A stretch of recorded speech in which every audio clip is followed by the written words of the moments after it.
Mhm.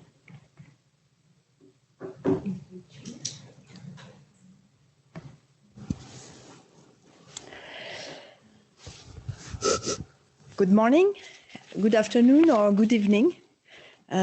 It's really my pleasure to start this WHO 4th Infodemic Management Conference. I'm Dr. Sylvie Briand. I'm the director of the Global Infectious Hazard Preparedness at WHO in Geneva. It has been nearly a year since the first Infodemic Management Conference, where WHO virtually convened experts from around the world to develop a global framework for this growing discipline. So much has happened since then for advancing infodemic management. We created the new scientific discipline of infodemiology, bringing together scientists from several scientific fields in order to develop the evidence needed to better manage infodemic. We have now a research agenda with the priority question to address. We have developed a workforce to translate infodemic management into concrete action. 263 people in 73 countries have been trained in 2020, and we are applying for a second cohort in 2021. We have developed strong partnerships with other UN agencies and technical partners like US CDC and ECDC. We have now a collective service with UNICEF and IFRC. We have also a strong partnership with UNESCO and the UN Global Pulse. The call to action that was issued in December 2020 brought together various segments of the society. And in response to our call to action to invest in infodemic management, there has been an extraordinary diversification of research tools and techniques. There is more and more awareness of the importance of managing infodemic among governments and health authorities. It is more and more seen as a necessary public health intervention, as important as vaccine or therapeutics to control an outbreak. This conference is a continuation of our earlier work and also the first of what I hope will be many more meetings of great minds to continue this series. Sparkling new collaboration, sharing new tools for infodemic manager toolbox, and sharing lessons learned and practical techniques that countries can use to help strengthen the COVID-19 response and strengthen also the response more broadly. Since the beginning of the pandemic, we gained a better understanding of the 4 key activities that are needed to manage infodemic. First, we need to listen to populations' concern. Second, we need to communicate risk and distill science. Third, we need to promote resilience to misinformation. And fourth, we need to engage and empower communities. Listening is the critical first step for any public health team to inform their decision-making. We need to hear people's voice to better understand their needs, to respond more effectively, and to build trust. As you all know, trust is absolutely essential to respond to epidemics and pandemics. We have qualified the infodemic as a tsunami of information, some accurate, some not, that comes along with a disease outbreak. So social listening during pandemic is challenging because we are confronted to a cacophony of signals. But there are 3 things that are really important with listening. First, it needs to be a real listening, without preconceptions and with empathy, to recognize what really matters for the population. We need to have pertinent analysis of the content, and for this it is critical to develop frameworks to separate signal from noise, to detect rumors as they emerge, and to make sense of trends. Of course, our aim is to improve our listening to the point of being proactive instead of reactive, and being able to anticipate rumors and prevent their amplifications. And last but not least, this active listening should also be translated into action to protect health. Social listening cannot be limited to the content of the conversation. It should encompass information and emotion. Of course, it is complex, but it is also crucial. And this is why we are together today.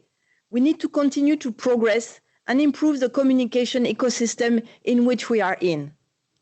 Through this conference series, we hope to spark new collaboration and continue to strengthen coordination initiatives because we, the whole, is truly greater than the sum of its parts.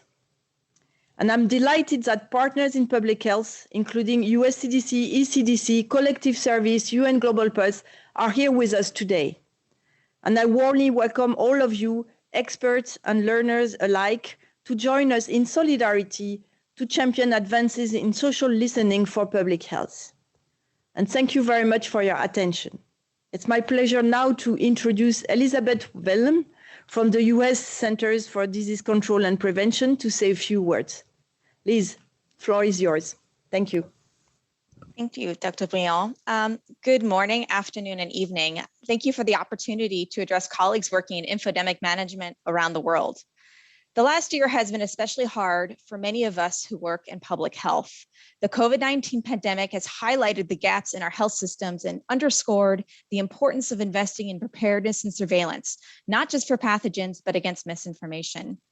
In emergencies, our brains operate differently, and that altered thinking influences how we take on information and respond.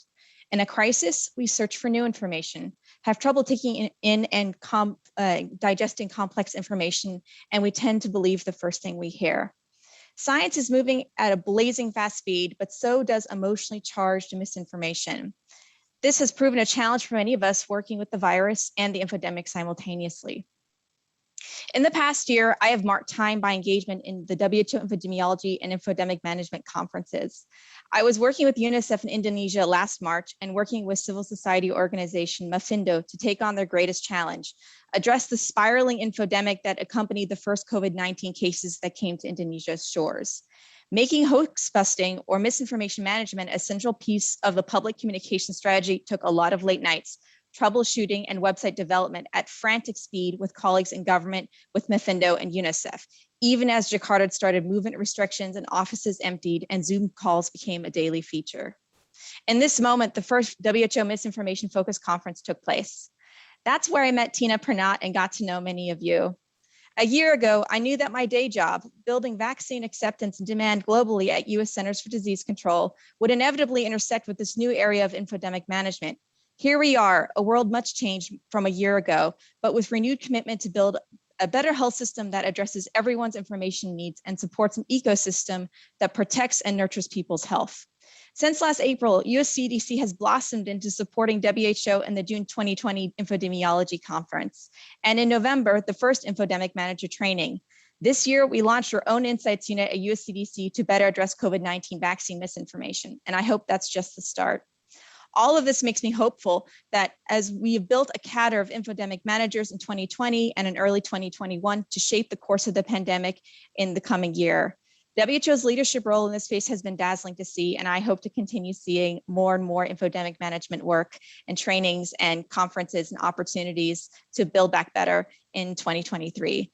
Thank you to all of you for your continued partnership, and I wish you all an inspiring conference that marks a year of advancement in infodemic management. I wish you a wonderful series of sessions today. Thank you. Thank you very much, Liz. Now I would like to introduce Tina Pernat, who has kindly agreed to be our moderator today and to share her thoughts. Tina, the floor is yours. Thank you, Sylvie, very much. It's really an honor to moderate today's conference, fourth in line. And I too have actually been counting and measuring time over the last year and a half by the conferences. So I find these exchanges of expertise and experience really, really important, because I think we've all, from all of our perspectives and our everyday work challenges and day jobs, really learned that we do need to come together. We're pushed to really do interdisciplinary work based on evidence, supported by infodemic evidence and toolkits that we're developing together. So it's really an honor to moderate today. I will follow the model of both Dr. Viroy from Ministry of Health Thailand and Dr. Neville Kalea from Ministry of Health Malta, who have helped us last year as a community to really come together to define both the research agenda and what we can do together as a society, as Sylvie kindly framed. But I really think that today is a first example really of a deep dive of us into a more technical exchange of experience from a variety of speakers. It's quite a packed agenda, so I will actually stop now to get some housekeeping. And before I do, just to note that today I'm participating as in personal capacity as an expert, someone that really lives for the development of the infodemic management practice and the science. My today's views do not represent views of ECDC, so I'm really honored that I can participate and support the unicorn community going forward. So, Chris, you have some housekeeping items so that you can keep us in check. Great. Thank you very much, Tina. So I'll bring up the slides here. A very warm welcome to everyone who's joining us here today for the 4th WHO Infodemic Management Conference, Advances in Social Listening for Public Health. And you can see here there's a link for the conference landing page where you're able to register for the next days as well.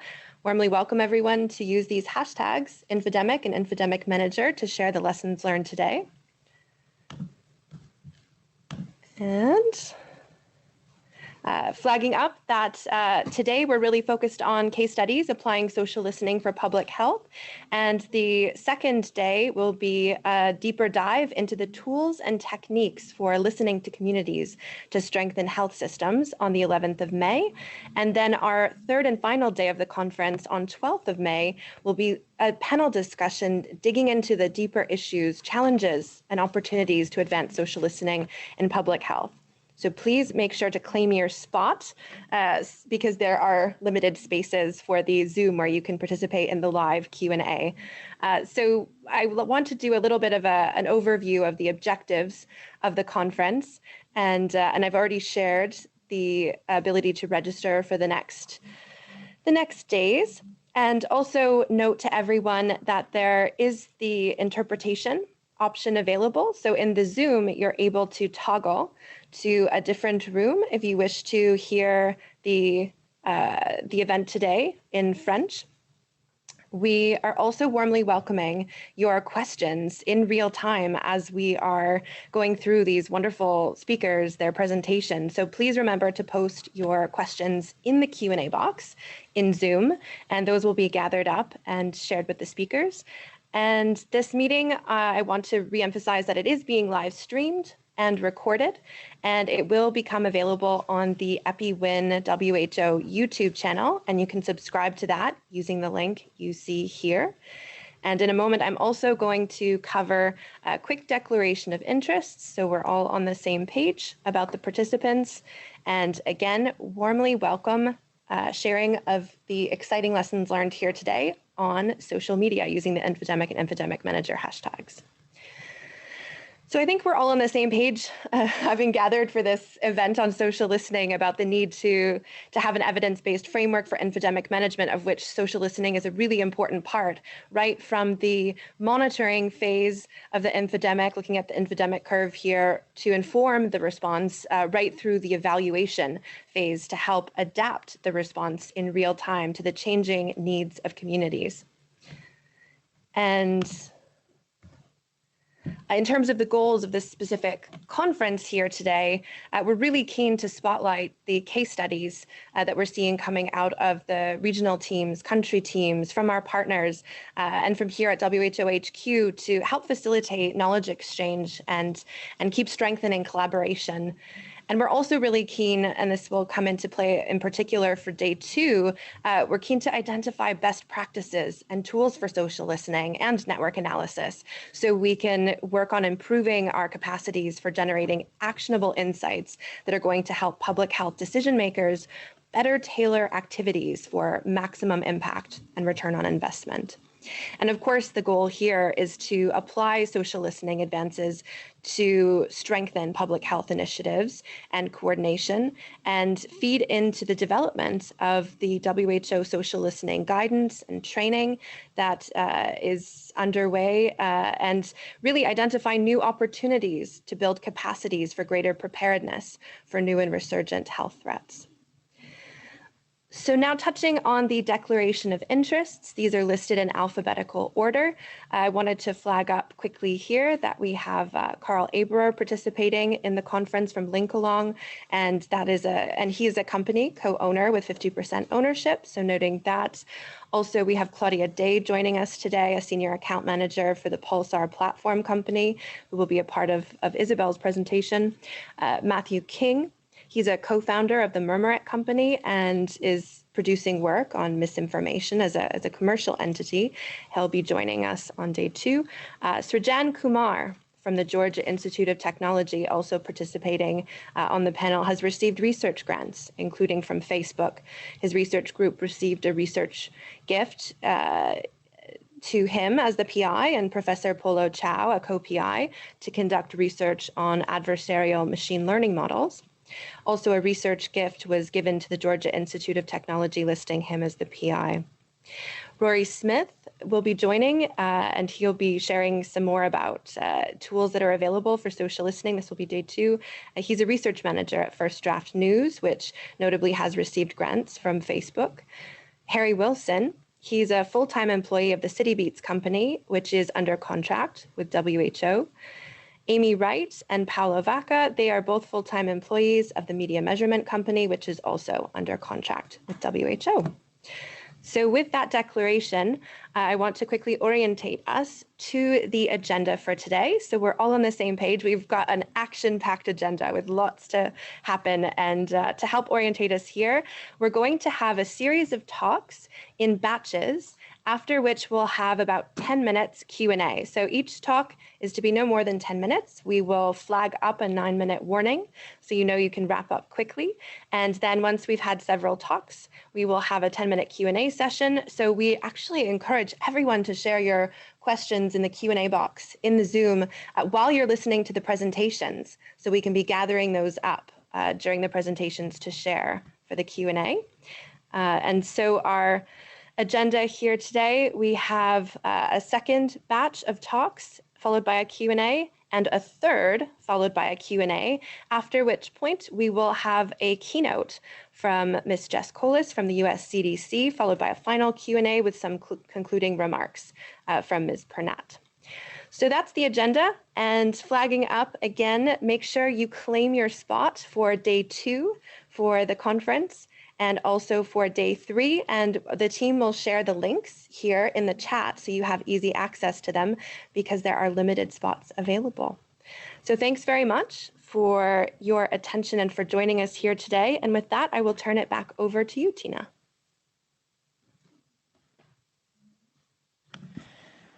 Thank you, Chris. This is really good overview. It is quite a packed agenda, so I'm pleased we're a bit early, and let's see if we can keep on that. The first session that we are going to discuss is actually from our colleagues from WHO regions, and actually I would wish a good evening to Yun, Ryan Urbina, and Shireen Ayub from the WHO Philippine Country Office and the Western Pacific Regional Office.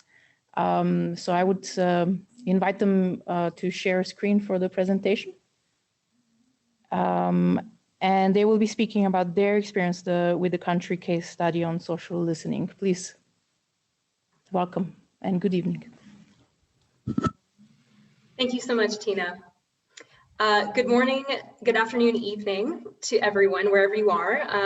As Tina mentioned, I would be greeting you from this part of the world in the Western Pacific region. My name is Shireen Ayub, and I'm a risk communication consultant with WHO Western Pacific region, otherwise known as WIPRO. And today I'm joined by my colleague, June Orbina, as Tina mentioned, who is communications officer with the WHO Philippines country office. So this session today is divided into two parts. Firstly, I will provide an overview of how WIPRO has been utilizing social listening tools for public health. Then I will pass the mic to June, who will provide a case study on how social listening has been used at the country level in the Philippines during the COVID-19 pandemic. June and I are excited to be here today, and we hope our insights may be helpful to your context. So there's a lot of text here in a limited amount of time, but the point here is that we have seen that the use of social listening has expanded both at the regional and country levels since 2005. There was a scale up across the region in terms of social listening strategies and systems. Here's a mapping of how the region has been building capacities in social listening to leverage ground sensing, not only during COVID-19, but we hope to see this beyond the pandemic and be something more sustainable. What you see here is the overall strategy that's been applied in the region, starting from identifying and leveraging manual social listening tools and building off of each additional tool to optimize the larger system. Optimization includes use of perception surveys and working with partners like local NGOs or social media companies. And during the COVID-19 pandemic, most countries adapted the plans that they had already developed or were continuing to develop and applied it specifically to respond to the COVID-19 emergency.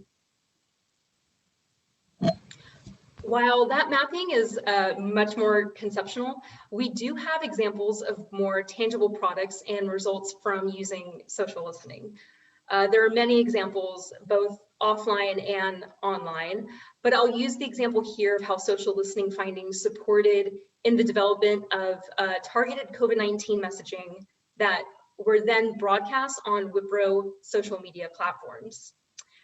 What you see is the strengthening of dynamic listening through manual listening and social listening software, supported in really hearing conversations happening at the country levels across the region, listening to the conversations that people were having on transmission, protective measures, NPIs, you name it, and then production of our health promotional materials incorporated these nuanced on-the-ground insights.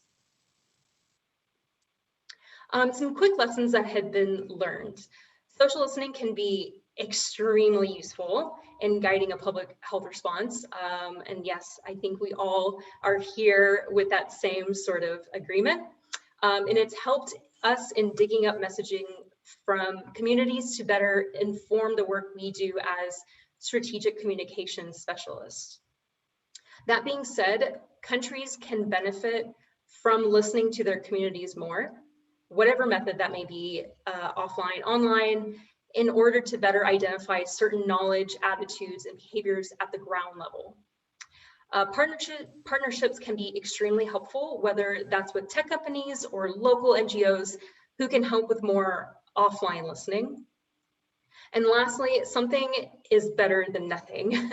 And I really want that to resonate. We have found that it's not completely necessary to overhaul everything you have now in terms of social listening tools and spend a lot of time creating a new system.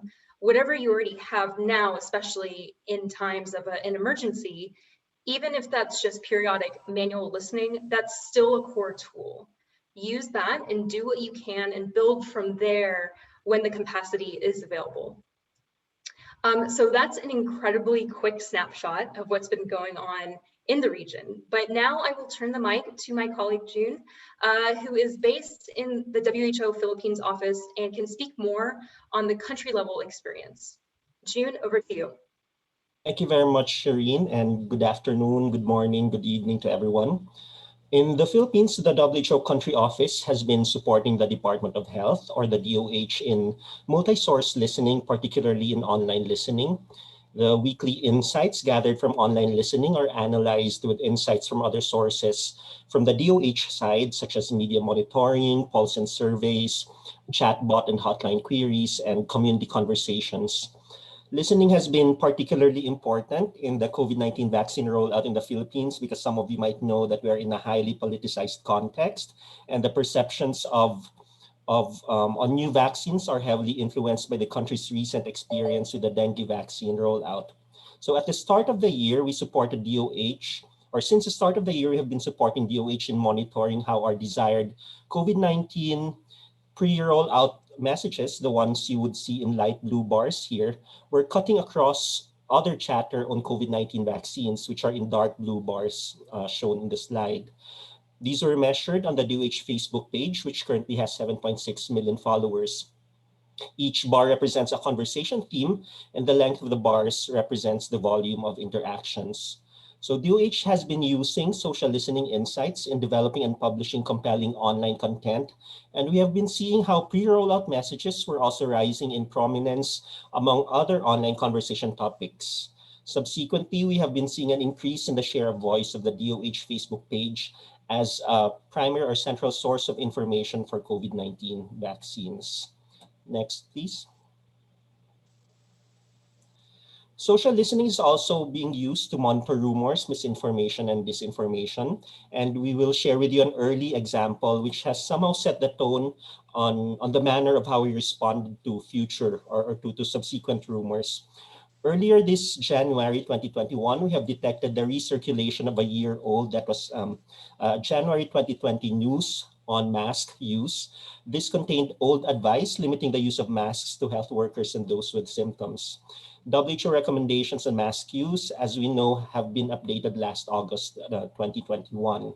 The reposting of old news has created confusion with those who have read the post without checking the date, and the old recommendations were also not aligned with the local guidelines. So to some, the news fuels further skepticism towards health authorities such as WHO at such a crucial time where people are looking for trusted organizations for information on COVID-19 vaccines. Next, please. So using available tools, we sought to understand the situation by determining the spread of the reposted news and the conversations on pages which did the reposting. And seeing the limited spread on the number of pages and the kind of pages, we have decided on a more conservative approach rather than a direct reactive messaging from WHO Philippines. The latter could have driven further attention to the mis or disinformation. Next slide. So what we did was we instead commented on individual pages which reposted the news and highlighting the date of the news and pointing the conversation to updated and official mask guidance from WHO. And some of the pages immediately took their posts down.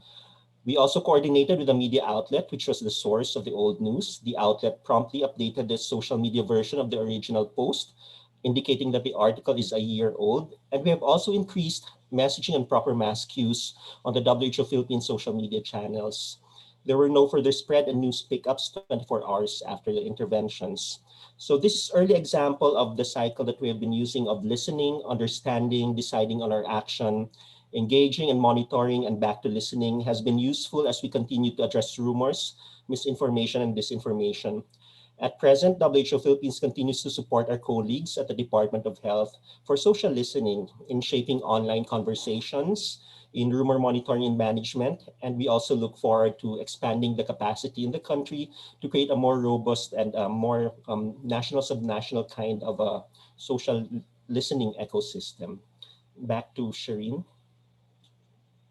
9 minutes. Thank you so much, June. I think it's so important to hear from and actively listen to and learn from the voices and practical experiences at the country level. So really, thank you so much. With that, this concludes this first session here on regional and country case studies from WIPRO in the Philippines. Again, June and I hope that the experiences we have shared today can be valuable and useful to others in their work. Thank you very much. Back over to you, Tina. Thank you, June and Shireen. I think it's really great, the overview that you presented, especially the thoughts that we build on what we have and try to do integrated information analysis for action. So I would encourage everyone to type in your questions in the Q&A section of the Zoom. And in the meantime, I'd like to invite Supriya Besbarua. She's a technical officer for risk communication for emergencies at the WHO Southeast Asian Regional Office, to perhaps share your screen and join us. Perfect, we can see it perfectly. Welcome, Supriya. Thank you very much, Tina. Thank you. It's a great pleasure to be here again. I'm Supriya Besbarua. I'm the Risk Communication Officer in WHO Southeast Asia region. And I'm very happy to share what we've done in the past 1 year. And we've certainly learned a lot. Excuse me, Supriya, would you mind? Yes, we can hear you very well. Would you mind switching your view into presenter view so that we can see a big screen of your presentation? Oh, yes. Great. Perfect. Thank you. Thank you. So in CRO, our story for social listening actually started in 2019 when we included it as part of our risk communication strategy at the regional committee meeting that September 2019. But we didn't imagine at that time that only 3 months later we would be going, full swing into implementing it. Initially, we were looking at rumors and misinformation. The reason was that in a number of outbreaks that we had in the region, we saw that rumors and misinformation really shot up. And we found that that was also the case when COVID was first reported in the region in Thailand.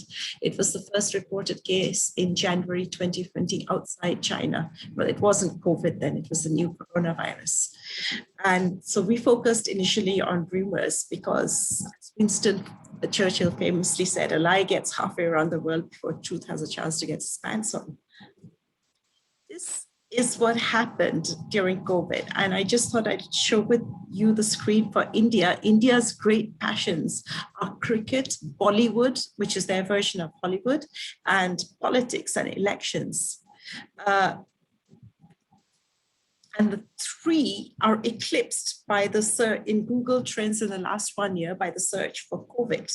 So there's huge amounts of information there, but it's also a problem of plenty. And as we know, that really affects public health if people can't get their information on time. And it's digital media driving the infodemic. There's some very interesting statistics that I found, which said that 1.3 million users joined social media in 2020, which apparently comes to 15 every second. A lot of people say that in the CRO region, which is mainly developing countries and internet penetration is low, how significant would digital media be? But if you look at how it's increased in the last few years, from almost non-existent a few years ago, right now in India, for example, it's one of the countries where it's really grown. It's more than 50% internet penetration. And in fact, rural areas are also very, very high. So that gives you an idea of what happens in the future. And also people use social media in the context of their lives. So they find something on social media, they share it word of mouth, it's media, it's all interconnected. So it does make a big difference. So we started in 2 types of digital monitoring. First is the rumor misinformation surveillance and response system in February 2020 in response to the rumors we were getting for the new coronavirus. And a few months later, we started looking at the public interest concerns and questions related to COVID-19. Why rumors? Because it can even kill. These are real examples of the poultry industry plummeting It lost 13 billion rupees because of rumors that the coronavirus is spread by eating chicken. Chicken is very, very popular here. Then rumors of testing also led to a drop in testing, because there were rumors that it was actually a scam and health workers were usually getting people into the health centers because claiming they were testing, but actually just profiting from them. Then there's stigma and discrimination when it was said that the virus spread through meat. Vegetarians started attacking meat traders. So huge cost of misinformation. We started, therefore, with working with an AI tool called Meltwater, scanning conversations, and there were 58 million conversations scanned from 15 February 2020 to 15 February 2021 in 11 languages for 10 countries with keywords around COVID-19. But rumors always are nuanced, and so you need that human insight at the end of the day, because rumors could be the truth, it's just not verified right now. So how do you make that judgment? It's a subjective judgment, and therefore it's through after further filtering this huge numbers of conversations, it goes through human analysis. We also have a partnership with fact checkers who share with us various WhatsApp rumors, because our surveillance is through open digital media. And over 3,000 rumors have been logged and classified in our rumor repository and responded to in various ways if they needed responding, for which I'll come to later. We have an algorithm. This is what we've found over time. We've partnered with Media Measurement, and I believe they're here today. So the black line are the cases in CRO over time, right up to the latest, where you can see the steep rise. You can see the rumors here, they were not very high to start with. Then as India and Indonesia cases started taking off, the cases here increased as well, increased again, and then there was a slight lull. And then early 2021, late December 2020, it increased again, and even though cases were low, and that is most probably because of vaccines, the introduction of vaccines. And since then, with vaccines and also with the latest rise in cases, we've had very high number of rumors continuing. So out of all the rumors, 24% of rumors concerned vaccines. 19% was of various other categories, including testing, stigma, and others. We do measure, monitor those that dismiss rumors as well as those that are rumors, but only 9% dismissed a rumor. Most of them amplified the rumor. And what's really concerning is, although 64% of rumors were not trending, well, a significant chunk was trending. So this shows the rumors in different buckets by engagement, which is the yellow bar, and volume, which is the green bar. And as you can see, vaccines are very high in terms of engagement, but also by volume, they form a quarter of all rumors that we detected.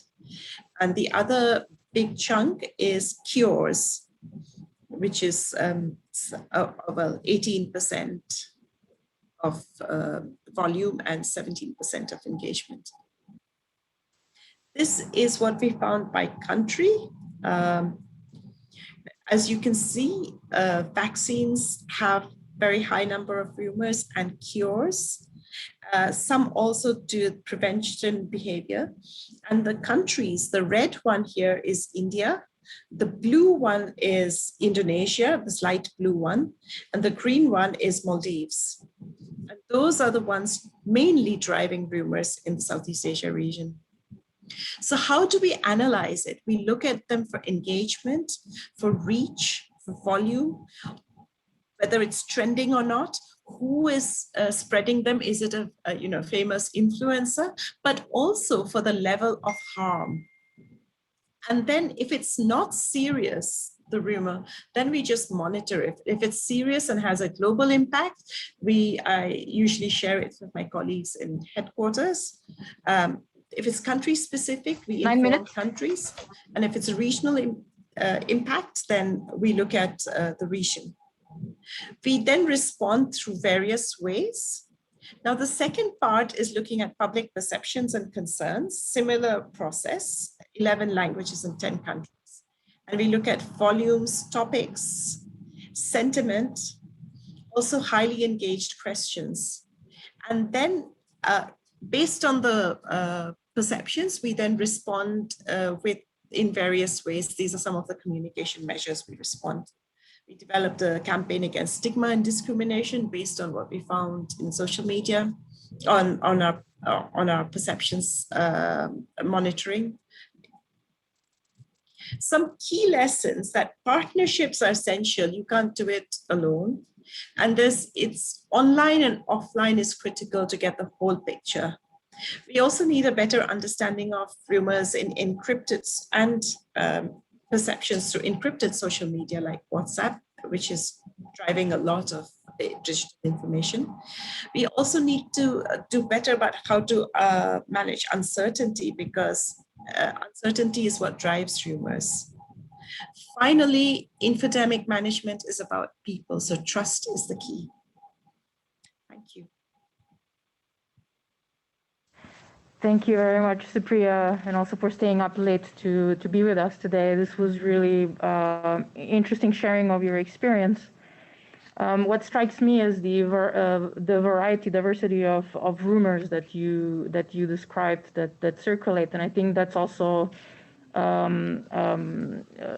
reflecting the fact that infodemic management really supports and can support the epidemic management much better by really looking at building the trust and promoting verified information. And informing communities. So thank you. I see more questions are coming in. Please do continue writing questions in the Zoom Q&A. And I would, with this, like to invite Elodie Ho and Ibrahima Kaba from the WHO Regional Office for Africa to please share your screen. Your presentation and your experience with social listening and a case study from Guinea. Welcome. Thank you very much, Tina, and thank you everyone. Thank you for the opportunity for us to present. So this presentation will be in French for the French-speaking speakers here today. So bonjour à tous, bonjour et bonsoir. Donc aujourd'hui, en fait, on voulait vous parler d'une expérience qui n'est pas liée au Covid, mais plutôt liée à Ebola. Donc on va prendre en fait le cas de la Guinée et ce qui se passe en termes de veille des réseaux sociaux.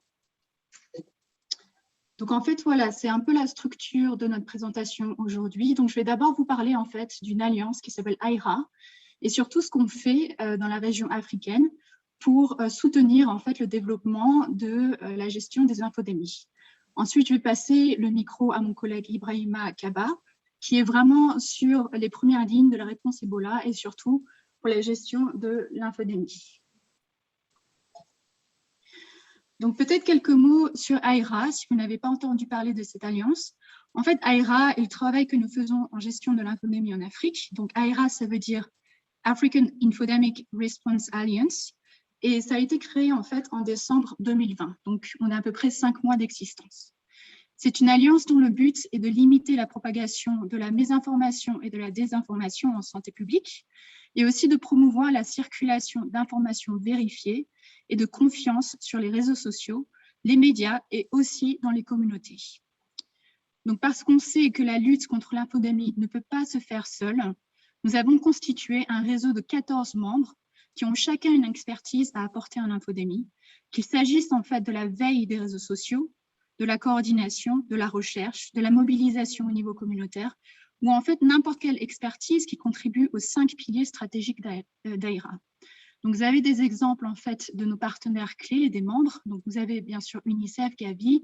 Vous avez aussi le réseau de la Croix-Rouge et de la Fédération UNESCO. Et aussi, on travaille beaucoup avec les organisations de fact-checking en Afrique. Et quand je parlais en fait des piliers stratégiques d'AIRA, donc vous voyez ici, c'est la coordination, la recherche, le plaidoyer, Viral Facts. Viral Fact, en fait, est un service de production de contenu virtuel pour contrecarrer les rumeurs. Et enfin, le service de soutien technique au pays. Donc, en fait, c'est dans le cadre de cette activité de soutien technique au pays qu'on voulait vous présenter le cas de la réponse Ebola et de la veille des réseaux sociaux pour la réponse Ebola en Guinée. Aussi, à savoir peut-être qu'effectivement, la Guinée, on soutient de manière un peu plus rapprochée. On a effectivement 8 pays prioritaires, donc ils sont en rouge sur la carte, mais on fournit effectivement du soutien technique à toute la région afro de l'OMS, donc à peu près 40 pays. Donc sur ce, je vais passer le micro à mon collègue Ibrahima. Ibrahima, à toi. Bonjour Elodie, merci beaucoup. Bonjour à tous. En parlant maintenant de la maladie épidémique, la résurgence de la maladie. Next slide, please. Ressurgit en février dernier, suite au décès d'une infirmière, l'épidémie de la maladie à virus Ebola a été déclarée à Zélékoré par les autorités guinéennes le 14 février 2021. Depuis cette date, 23 cas ont été notifiés, 16 confirmés, 7 probables, 12 décès, dont 5 confirmés, 7 probables, et 10 sont sortis guéris du centre de traitement épidémiologique. À ce jour, 8 678 personnes sont vaccinées, dont 2 537 travailleurs de première ligne. Le dernier cas confirmé a été enregistré le 2 avril dernier. Next slide. Parlant de l'écoute sociale en Guinée, selon le site web Data Reportal, la pénétration de l'Internet en Guinée est de 21,8% en janvier 2021 et 15% de la population utilise les médias sociaux. Du 1er janvier au 29 avril 2021, seulement 3% de la conversation sur Twitter a été menée par les professionnels de santé. 81% des utilisateurs de Twitter qui ont alimenté la conversation étaient des hommes. 65% d'entre eux ont une vingtaine d'années. Donc, c'est un peu la couche juvénile. Et ces utilisateurs sont influencés par la RFI, Lamine Guirassi, qui est un influenceur du pays, qui possède une chaîne de télé et de radio à travers le pays, et Jeune Afrique. Donc, toujours parlant de l'écoute sociale, une analyse hebdomadaire est faite de l'écoute sociale d'Ebola et produits partagés pour trianguler les informations et éclairer les décisions. Next slide. Donc, voilà un peu le système de gestion des feedbacks que nous avons mis en place au niveau préfectoral avec nos partenaires, l'OMS, l'UNICEF et la Croix-Rouge. La Croix-Rouge, ils ont des mobilisateurs sur le terrain qui collectent les informations. Et ces mobilisateurs remontent au niveau des leads journal, comme vous voyez sur le schéma. Les leads journaux là font une sorte de synthèse qui vont présenter au niveau de la plateforme One Health qu'on a mis en place dans chaque sous-préfecture. Ça, c'est au niveau sous-préfectoral. La plateforme One Health, il y a la santé qui est représentée, l'environnement et un peu tous les aspects de la vie de la sous-préfecture qui sont représentés là. Donc, une sorte de synthèse va être faite là-bas et prévalidée par les autorités locales. Maintenant, ils vont remonter au niveau maintenant du CREC. Le CREC, c'est la commission communication de risque et engagement communautaire. Il y a un groupe de travail qu'on a créé, on a mis en place là-bas qui s'appelle groupe de travail feedback. Et à ce niveau, il y a un premier travail technique qui va être fait pour essayer de classifier les feedbacks, les rumeurs qui ont été remontées et tous les feedbacks communautaires qui ont été remontés. Et on implique à ce niveau les socio-anthropologues parce qu'eux, ils sont près de la communauté, ils sont tout le temps sur le terrain, ils savent ce que la communauté pense et tout ce qui se dit raconte comme rumeur au niveau de la communauté. Donc, les vieilles réseaux sociaux aussi, à travers nos outils que nous avons mis en place, on essaie de recueillir aussi les informations à ce niveau. Au niveau des médias locaux, il y a des émissions interactives qui sont organisées, des tables rondes, et ainsi de suite. On a établi des fiches dans lesquelles ils recueillent toutes les informations qui sortent de l'ordinaire, c'est-à-dire des rumeurs qui peuvent affecter la riposte. Eux, ils recueillent, ils envoient au niveau maintenant de la gestion des feedbacks. Quand on fait un travail technique, on monte maintenant au niveau préfectoral. Le niveau préfectoral, c'est là où se trouve la coordination de la riposte. Tous les partenaires y sont présents. Maintenant, en fonction maintenant de la catégorisation des rumeurs, les réponses vont être préparées pour revenir maintenant au niveau de la communauté. Si, par exemple, parfois la communauté peut avoir besoin de certaines choses, parfois il y a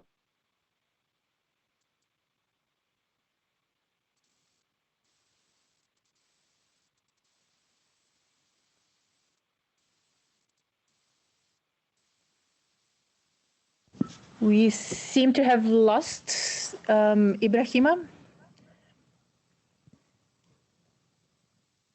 à leur tour, on relaie les informations au niveau des... Okay. Allô? Allô? Ça va bien. Continuez, s'il vous plaît. Ah, ça marche. Donc, eux, ils relayent maintenant au niveau de la communauté et les religieux, surtout, sont beaucoup plus impliqués en matière du retour d'informations du terrain. Donc, on se sert des leaders communautaires comme lead pour pouvoir passer les messages à la communauté pour apaiser un peu les rumeurs, pour faciliter le travail des vaccinateurs et de nos équipes sur le terrain. Donc, eux, à travers même, il y a une qui avait témoigné, slide suivant, qui avait témoigné pour dire que c'est à travers les prêches que l'imam, cet imam que vous voyez sur le stade, faisait, qui lui a poussé à aller se faire vacciner. Sinon, elle était contact d'un contact, mais elle refusait de faire vacciner parce qu'on les a fait croire que le vaccin, c'est pour inculquer la maladie. Donc, à travers le feedback que l'imam a fait dans la mosquée, donc il a été vacciné. Slide suivant. Maintenant, au niveau des challenges, des défis, il y a une surcharge de travail des agents chargés de collecter les rumeurs sur le terrain. Ça, c'est un défi qu'on doit relever parce qu'ils sont partagés dans beaucoup de tâches. Il y a un manque de coordination des systèmes d'écoute sociale au niveau préfectoral. Si ça réussit, on va l'élargir. Il y a aussi moins de temps consacré à la gestion des feedbacks communautaires. Donc, la plupart des représentants qui font ça, ils font beaucoup d'autres boulot à la fin. Donc, les bonnes pratiques qu'on a tirées, il y a eu l'implication des socio-anthropologues dans la collecte des informations. Et il y a eu la mobilisation et l'adhésion des autorités locales au système de gestion de retour d'informations. Il y a eu un partenariat avec d'autres agences, UNICEF, Croix-Rouge, pour le partage des outils de collecte. Donc, next step, nous avons assuré maintenant une meilleure coordination entre les différents acteurs sur le terrain et travailler sur le système de gestion des feedbacks pour améliorer la coordination et impliquer davantage les autorités. Je vous remercie.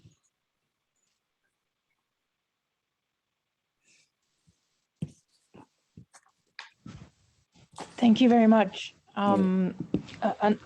Another great presentation, bringing us more into the context of the challenges listening in the offline communities in a very different setting, but a challenge and the aim of the work is the same.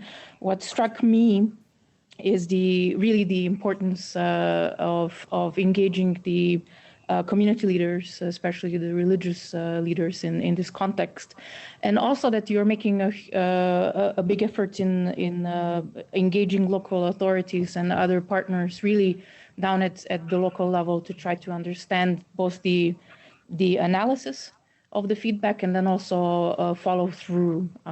Thank you very much for your presentation. Indeed. So I would like to move us to the next, and I apologize to everyone.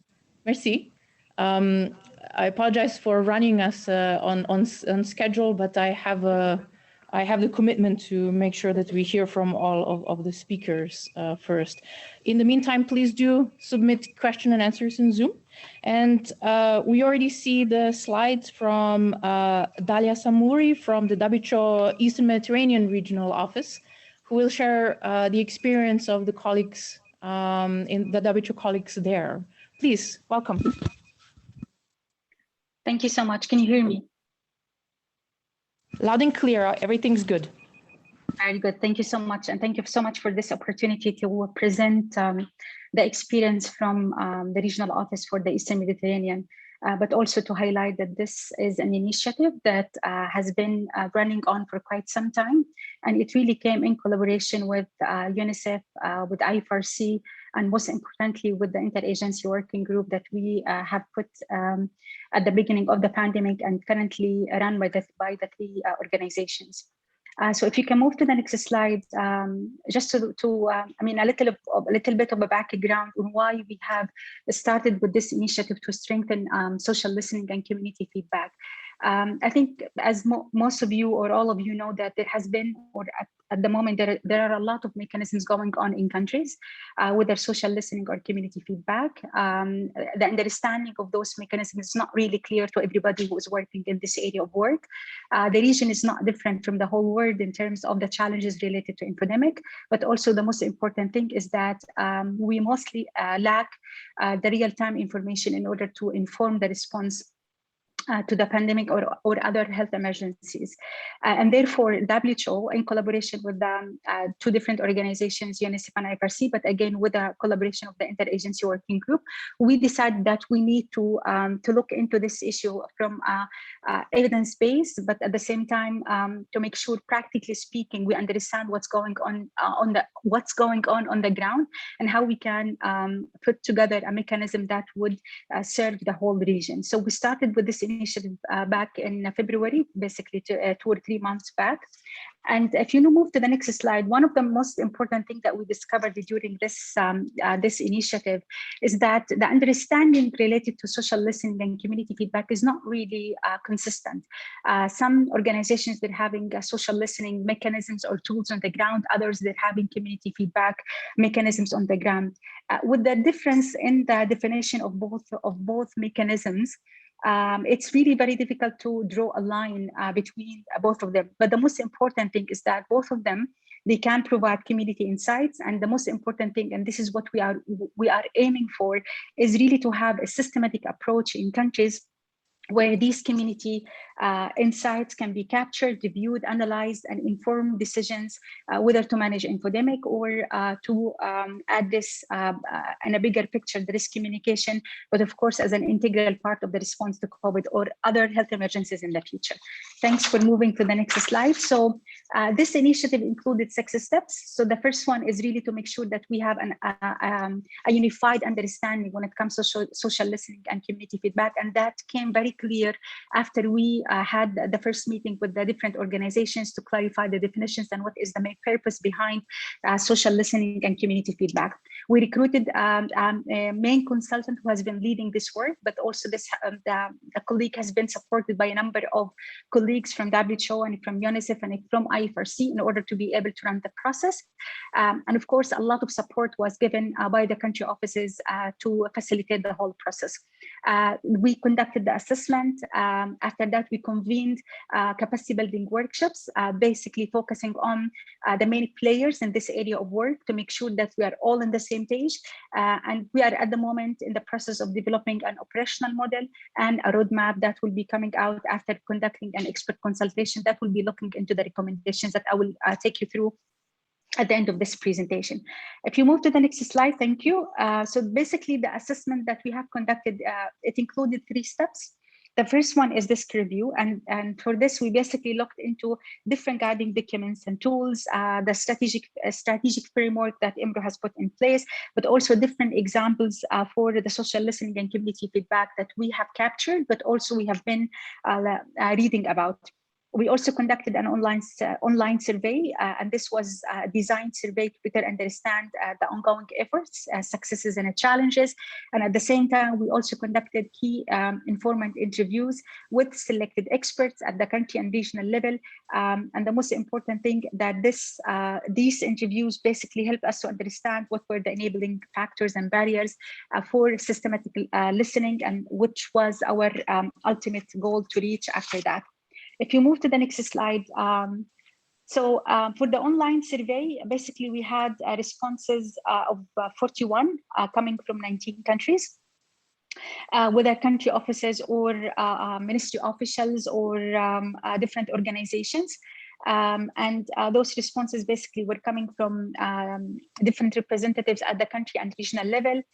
We have used the Kobo toolbox, and that survey was opened during the period of 24 February until 18 of March. Next slide, please.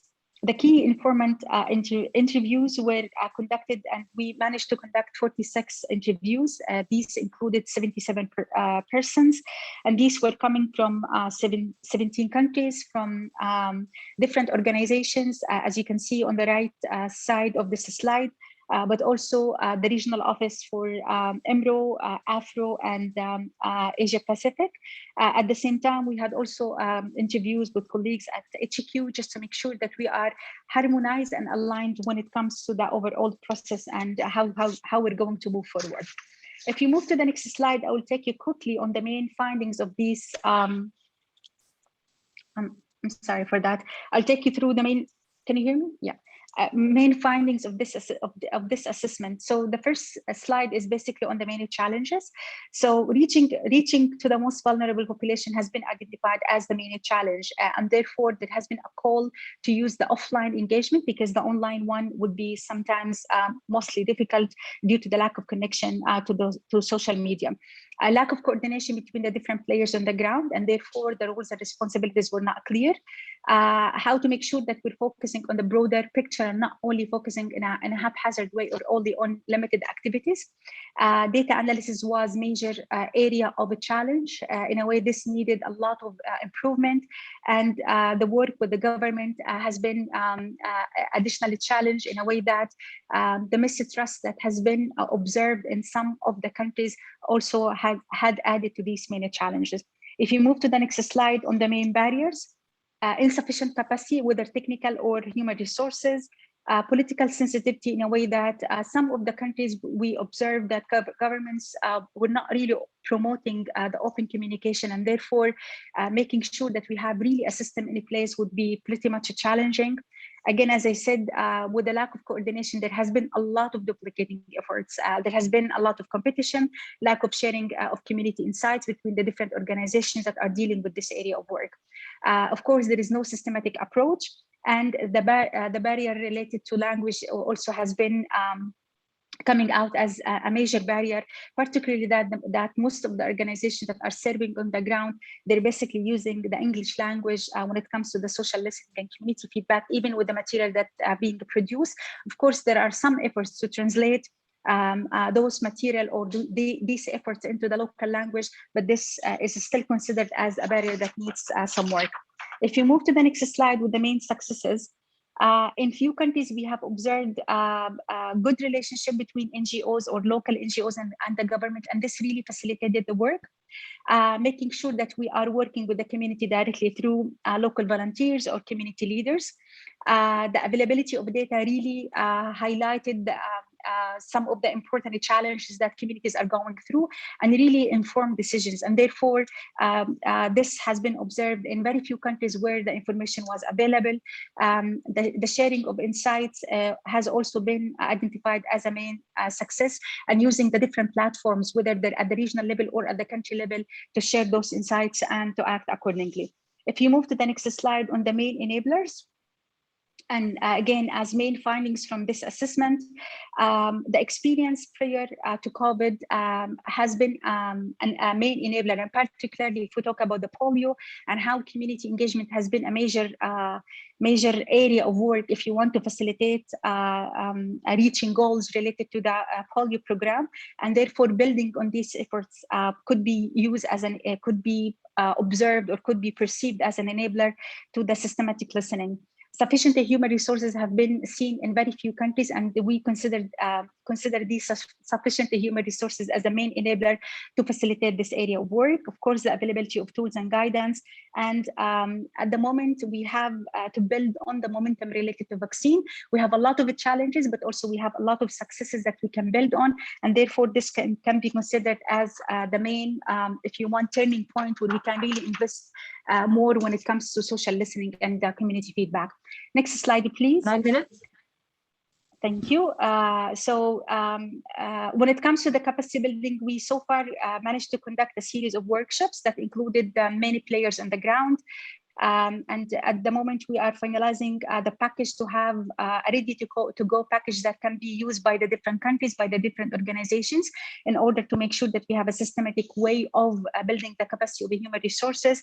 And if you move to the next slide, which is the last one, these are the key recommendations that came out from this assessment.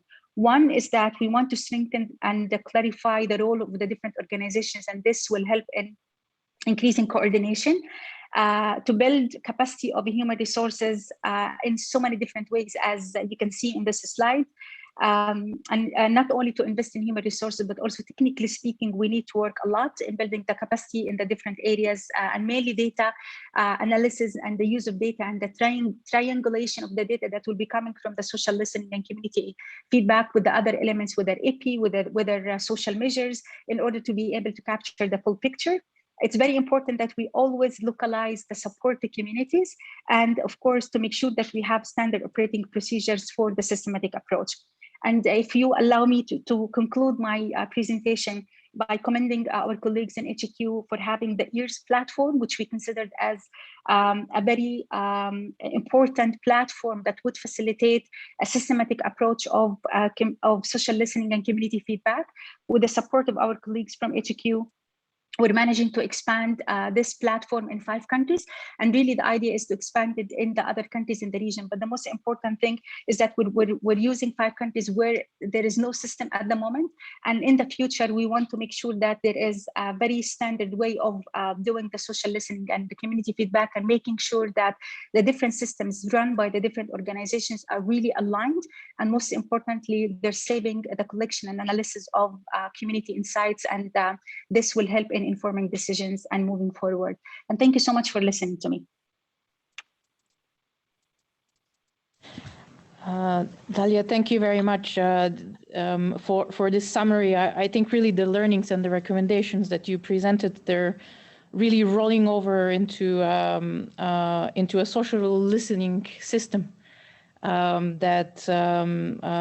not just in building capacities for the response, but then this is something that can really look at strengthening the systems, both with the health authorities but also partners in how to institutionalize. So I really appreciate the recommendations that you summarized. I'm quite sure there will be lots of discussion on this. Thank you very much. And I would like to ask now the colleague from WHO European Regional Office, Simon van Beurden, Risk Communication and Community Engagement Officer in the Health Emergency Program, to also share experience from his team, from his work. Welcome, Simon. Thanks very much, Tina, and thanks to everyone for being here today and for this great opportunity to learn and exchange, as Tina said, some things that we've been working on in the region.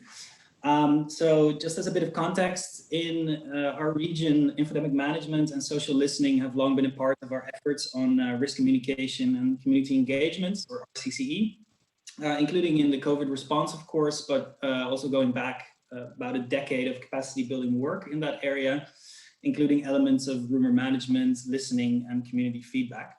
So building on this, from the very first day of the pandemic, WHO Europe focused on bolstering that work, including formative research, social listening, to really inform strategy and messaging, not only for the COM pillar, which is our team as part of the broader response team here in the regional office, but also for that broader setting and even for the leadership of our regional office. So in the next 10 minutes or a little bit less, hopefully, I'll go over some of the key guiding documents to give a broad overview, show how social listening in our understanding connects to community engagement, to really tackle the root causes of the infodemic. We'll touch on a couple of concrete examples of our work with social listening efforts and their early impact. We'll give you a quick overview of a focused project we have on infodemic management, and finally touch on a few challenges and opportunities for the area of social listening. And I'm hoping to take you by the hand with an analogy of music, because I think it can be illustrative for some of the points. So moving along, I'll touch just very briefly on some of the context that informs our work. The general program of work that most of you will be familiar with has a line on protecting 1 billion people from health emergencies. And that's really the biggest picture, I would say, that we're trying to feed into with our work. We also have a regional counterpart to that, which again includes a measure for the emergencies and makes special mention of rumor management, of the infodemic as a challenge within COVID-19, and importantly focuses really on the root causes of that. So one thing that's mentioned in this document is the disconnect that exists between legitimate expectations from people and the concrete experience of a deteriorating environment in health emergencies. So, this connects to our work in a number of ways that we'll see in a moment. But I think this focus on what's the root cause of the infodemic that we're trying to really tackle is really important to remember. As mentioned, we have about a decade of experience building capacity on programmatic RCCE with a couple of key training packages and initiatives mentioned here. And then as part of the COVID-19 response, we have our pillar strategy, and a part of that is a specific project for infodemic management.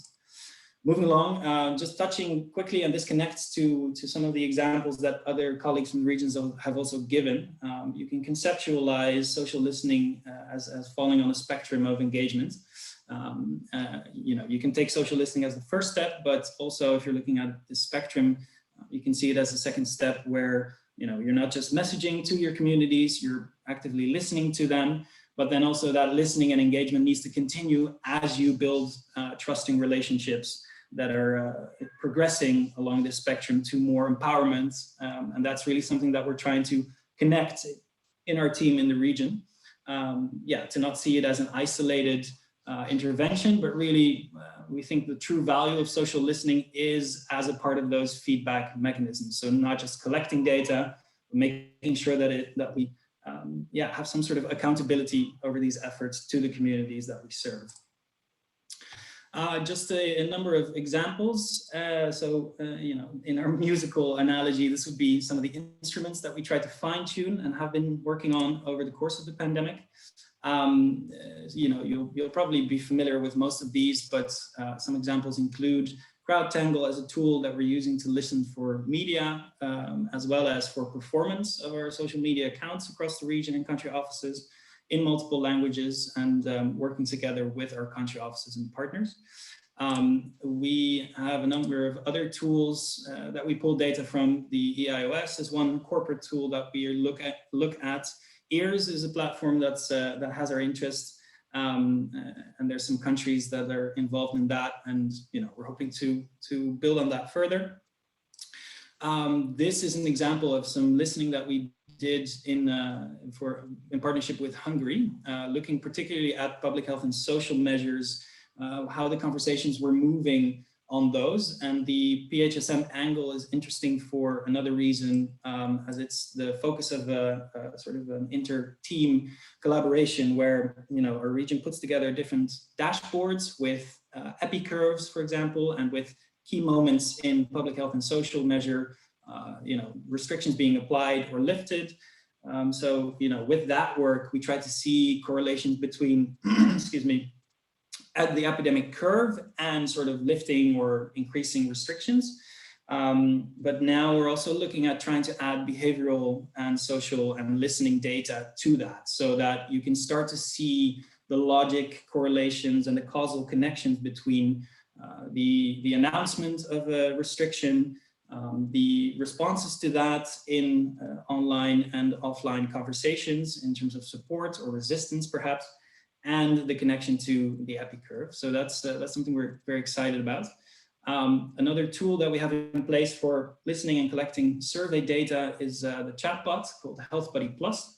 And that is, I just wanted to pull this example to show that there can be some interesting side effects when you're practicing social listening and you're really connecting with your communities.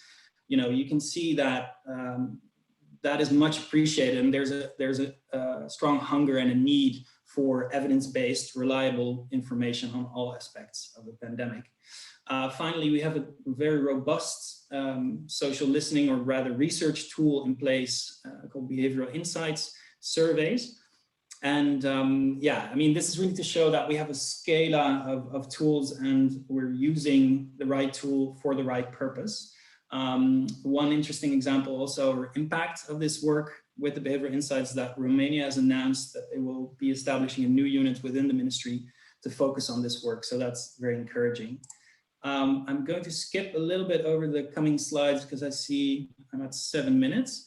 But just to mention that, you know, we're not alone in this. As all the other regions also mentioned, partnership is very important, not just with sister agencies, but also with groups of influencers, including faith-based organizations, youth networks, and healthcare workers. It's just a number of the influencers and amplifiers that we're trying to engage with. This is a quick slide on the focused project that we mentioned, that thanks to strong collaboration with colleagues in Geneva and Solidarity funding, we're able to set up. And I think a number of the things that other regions also mentioned will also be focusing on here is, you know, really supporting countries to increase their capacity in this area, make sure we have the science, that we have the data as applicable to the region, make sure we involve the right stakeholders, and yeah, take it from there.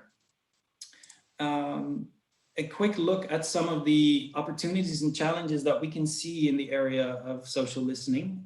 So as we saw with the tools as well, social listening, the increased attention that it's getting, it's really showing us that there's a great opportunity there to have another source of data, or multiple sources of data, with varying sort of degrees of flexibility, robustness, and thus also varying needs for triangulation. So, you know, to quote Mike Ryan, if you need to be right before you make a move, you will never win in an emergency or in a pandemic. And I think that social listening there, we see that it really has a lot to offer. It also has a lot to offer in terms of pairing our organization's strengths with those of tech companies, academia's expertise, sister agencies to an extent. So, you know, lots of exciting things, I think, to look at. There are some challenges that we're trying to consider in our region.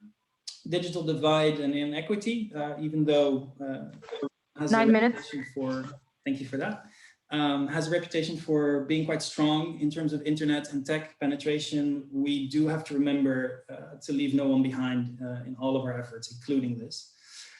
Same goes for applying our usual standards of rigor.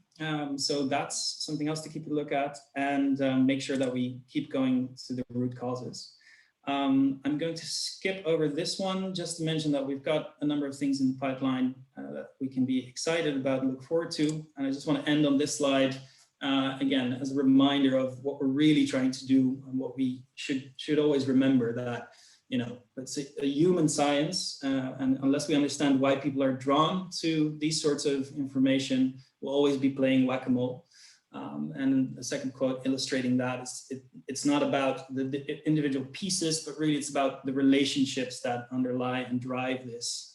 So with that, I think I'll conclude and hand the floor back to the moderator. Thank you. Thank you, Simon. Another very interesting presentation. I'm sort of just ticking the box of things that that I've been thinking about also over the last years and a year, and I really appreciate that you know, you emphasize that really, you know, that we have an accountability to communities to really act on what we learn from them, and really, you know, put to action the feedback that we receive. So thank you, Simon, for this. We actually have 12 minutes until for the question and answer session, and I'm going to be bold, and I'd like to ask one short question of each of the speakers. So I would like to ask really just for a 1 minute response from colleagues. And first, because I know it's late and I see that both June and Shireen are still online with us, I'd like to go first to you. And this question is about you know, the fact that it's been mentioned several times that social listening definitely has it's challenged by the languages, the diversity of languages. And given the fact that you're working with many languages in the Western Pacific, how does that influence your approach? What would be your 60-second reflection on this? I can jump in real quick, and then I can pass the mic to June.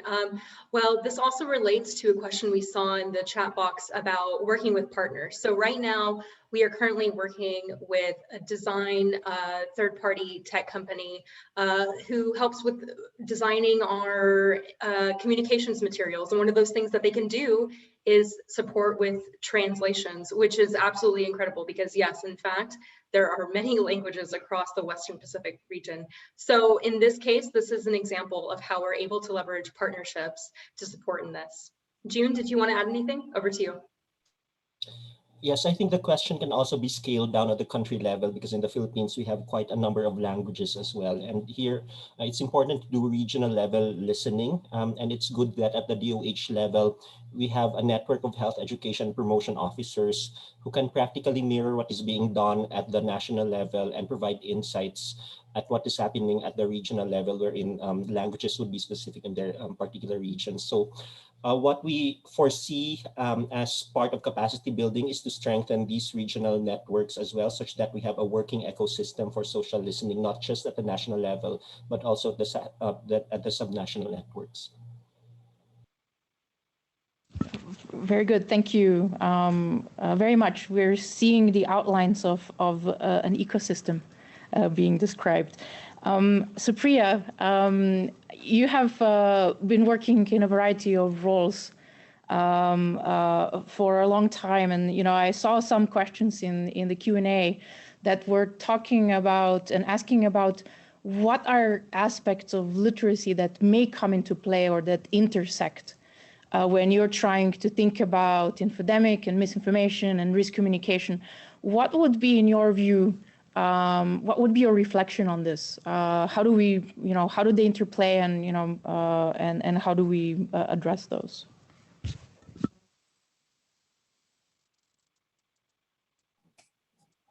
Thanks, Tina. I think you. Okay, good. We can hear you. You can hear me? All right. Yes. I was on mute. So, so by literacy, you mean the level of literacy or education in people, or are you talking about literacy as in awareness about rumors and all of that? Because the two are intertwined as well. Thailand, for example, did some very interesting studies, and they did find that people with high levels of literacy were also more aware of the rumors. And Dr. Firoj led that study as well. So there is clearly, a correlation, perhaps maybe too strong, between the level of literacy in a population and awareness about rumors. But it goes much more than that. It also goes into to cultural beliefs at the local level. It also depends on the situation and the level of uncertainty, fear that's going around. All of that influences how much and to what extent people believe rumors and misinformation. And to the extent that even if they would normally be more rational about it, the context in which they are makes a difference in how they view things, and maybe have a bit of doubt about it.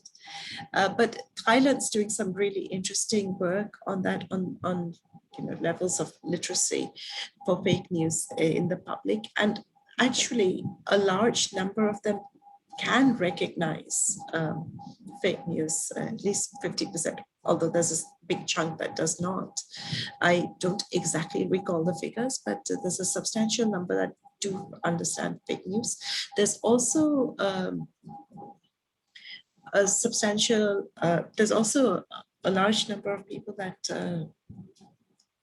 do share automatically news that, or WhatsApp or whatever they get, without verifying, and that's a level for concern.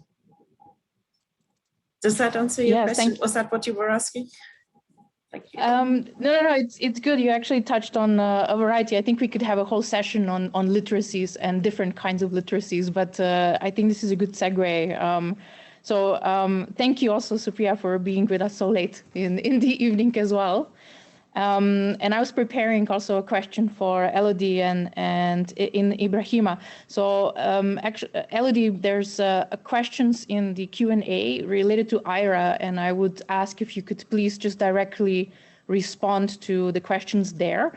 And I would invite actually all of the speakers throughout the events today to please look into the Q&A, and if you have any direct answers, please do respond there.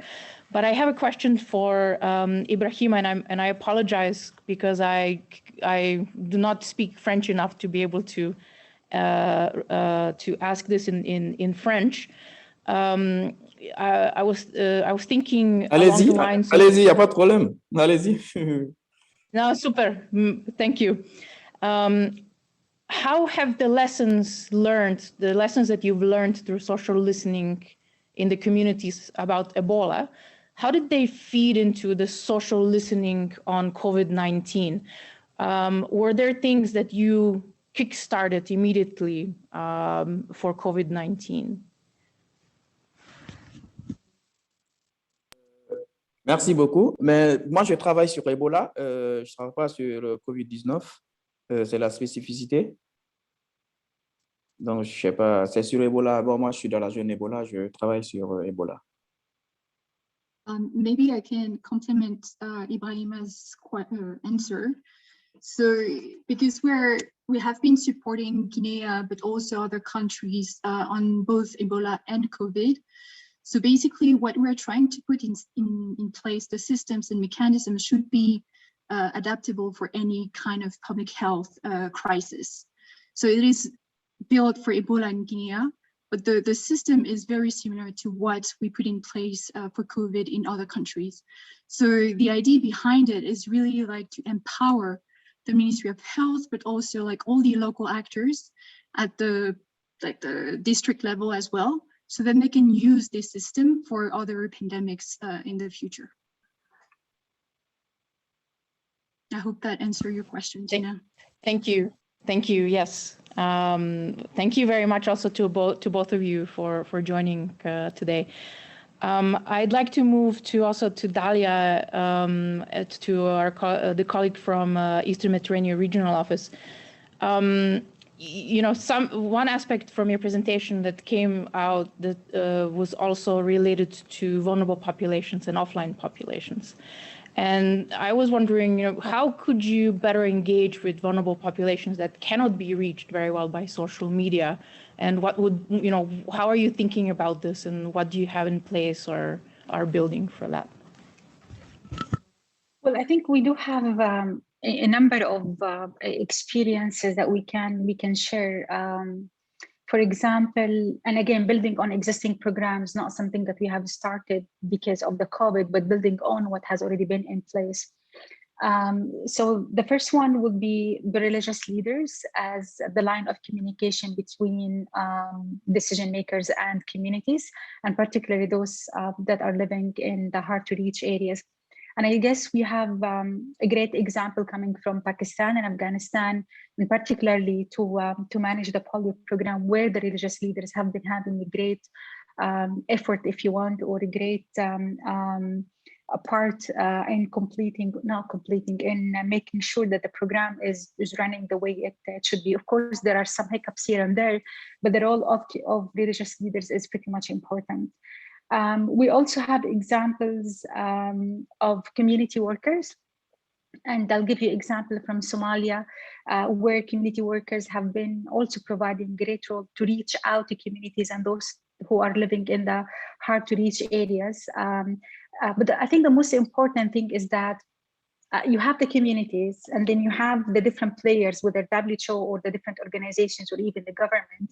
And then you have, for those communities, there are parts where we cannot reach them or the government cannot reach them. But there are some infrastructure in some countries that would facilitate this kind of work. The community workers is one of them. volunteers, a network of volunteers that is pretty much run by IFRC, and this network is also managed by the civil societies on the ground. And the most important thing, you have a bunch of NGOs, local NGOs that are basically serving in a lot of areas, and those are pretty much tremendous amount of organizations. We've been doing a lot of mapping of those NGOs and civil society organizations to understand their scope and to understand the way they work. And the most important aspect for us is really to identify the main organizations where we can have the line of communication with them, and hopefully this will help our efforts to streamline the social listening and community feedback by making sure that those different networks are part of the overall structure for streamlining this kind of work. So again, for this hard to reach area, the offline listening is the most important thing, and we're using the different networks. It really depends on each country, and it depends on the most trustworthy network that can be used for this purpose. Thank you. Thank you, Dalia. I think that also indicates the types of networks we need to have on standby, so that when there is an emergency, they can be activated and or scaled up. So thank you so much. Simon van Woerden, last question for you. Do you have any tips for translating digital intelligence and other types of data that you presented, you are working with in your team, in your region? Do you have any tips on how to translate those into risk communication, community engagement action? So the being accountable to the communities. Yeah, great question, Tina. Not an easy one for sure. I mean, I think it comes back to the different tools you have for the different purposes, right? If you're, depending on your situation, you might want something quick and dirty that can just give you an anecdotal understanding of topic areas that you need to be active on. Or if you're trying to convince a very important stakeholder like national health authorities, you might need more robust data. So this is also something that we're applying in our region, is the behavioral insights research. We're rolling that out in close partnership with national health authorities, making sure that we really pay attention to collecting the data in partnership, translating it into recommendations that are actionable, and ensuring that the ownership is with the right stakeholder. So I think that it comes back down to what are you really trying to accomplish. I'm trying to think if there's another concrete example that I could give. I mean, you're listening to your communities. Sorry. This was quite a good reflection already, and I didn't want to put you on the spot. It is the golden egg question that we're going to be asking all the way through the conference. No, I mean, but this is great. Thank you. If I can add one more reflection, Tina. I mean, everything we do, seconds. right? It's about serving our. Yeah, sure. I'll keep it short. Everything we do is about serving our communities. So when you're thinking about the kinds of, it also goes into the kinds of listening and the data that you're collecting. Like what questions, what research questions are you asking? And that informs your data collection, and that informs recommendations and then actions that hopefully tackle those challenges. So if you're thinking about the root causes of the infodemic and the rebuilding of trusted relationships, the gap sometimes between expectations and actual health services, I think that's really questions we need to be asking ourselves. And also, too humble, make sure that our analysis and data gets to decision makers. So not just go back to the communities, but also think, is this something that we need to tell our EPI colleagues, or is it something we need to tell clinical people they should be aware of? Yep. Thank you, Simon. +1 from me, definitely on this. This reminds me also of what our colleague from USCDC, Liz Wilhelm, often says, that in addition to being accountable to the communities to act on what we learn from them, what we also need to do is be committed the second pillar of infodemic management or social listening is the commitment to evaluation and really, only collecting the information that we have and then really taking the responsibility to use it in the most effective ways possible. So thank you, Simon, to you as well. And I would like to ask to thank the first panel for being with us.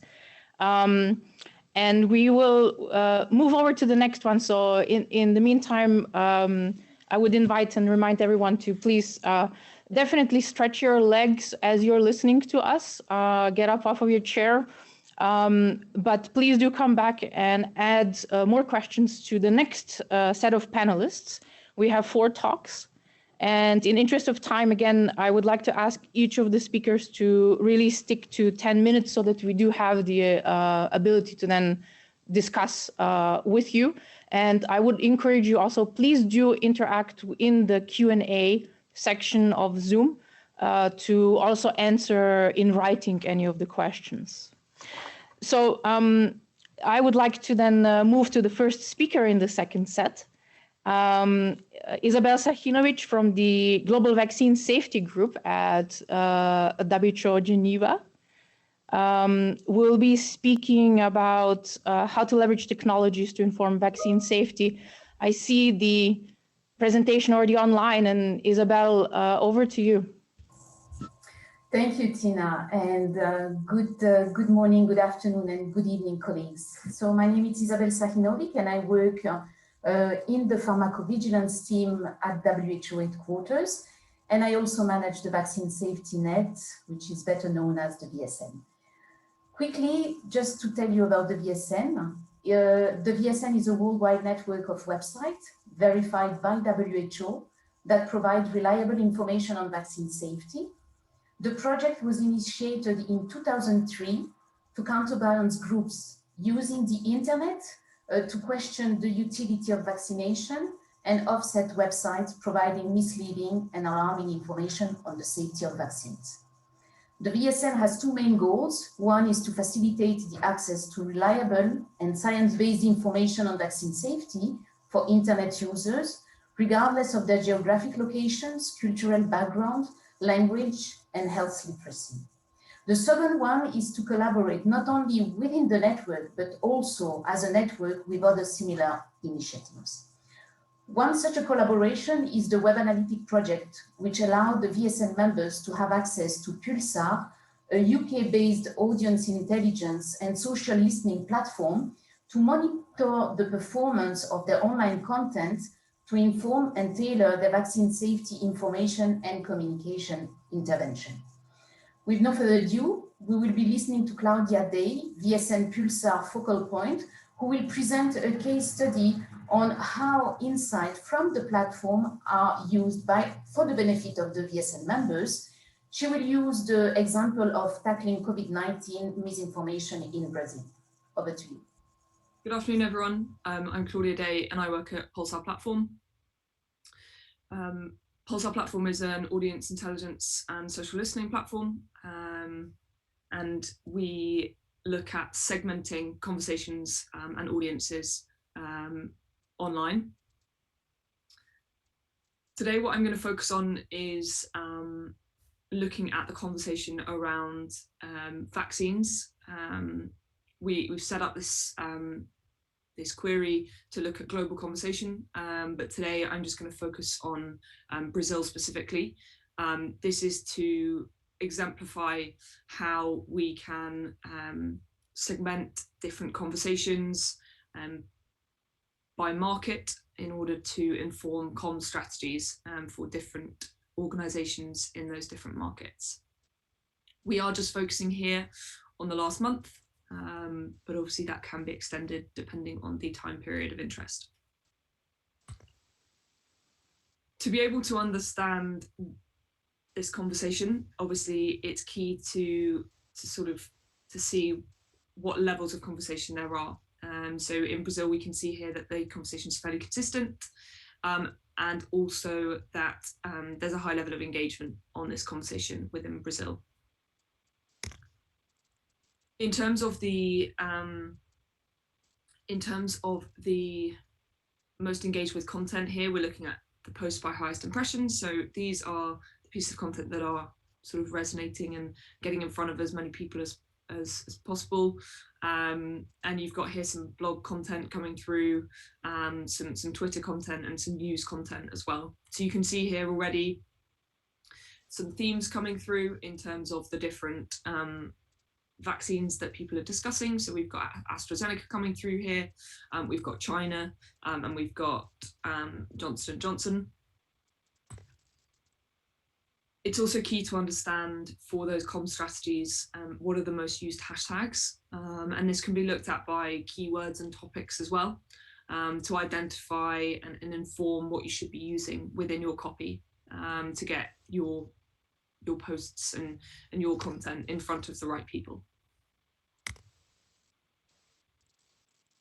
It's really important to understand where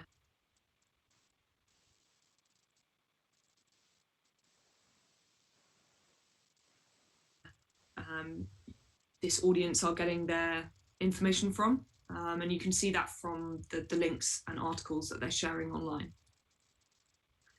So you can see here already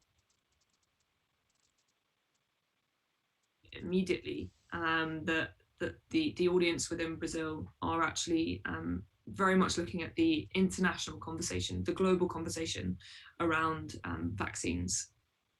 You've got the European Pharmaceutical Review coming through here, the Manila Times, and CNBC. And you can also see that, again, some of these key vaccines are coming through in terms of the articles they're sharing. So we've got Pfizer coming through here quite a lot, and Sinovac. And you would interpret from this that the Sinovac conversation is going to be definitely more negative than that of Pfizer. So it will skew that sentiment. Again, this just further reinforces that sort of international level conversation, and the fact that they are interested in that global conversation, and that really is influencing their decision making. And you can see here that the conversation across all of the different vaccines is fairly high. Especially on that spike on the 13th of April, which we could click through to and see what was going on there on that particular day if we were in the platform. But I think that by and large, you can see here that Moderna is the least talked about, and Johnson & Johnson, Sinovac are getting a high level of conversation. You can start to then drill down into the sentiment of each of these. So as discussed, we anticipated from the content that was being shared that the Pfizer would have a bit of a negative swing, which it does. And then you can start to see, Johnson & Johnson has the biggest negative swing. And then you can see that Sinovac, people are very opinionated either way. There isn't too much neutral conversation. And you can also see here the split between the different vaccines and the conversation as a whole in terms of the volume. And actually there's a big proportion of the conversation around vaccines that is talking about no company at all, which is interesting because people aren't necessarily always talking about the company itself. It's more about the vaccines and their impact. Good afternoon, everyone. I'm Claudia Day, and I work at...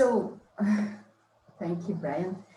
So we would like also to share with the audience another important activity that has lately been initiated by the WHO pharmacovigilance team, and that aim at bringing an AI-enhanced approach to public data and document analysis with a focus on early detection of COVID-19 vaccine safety conversational signals.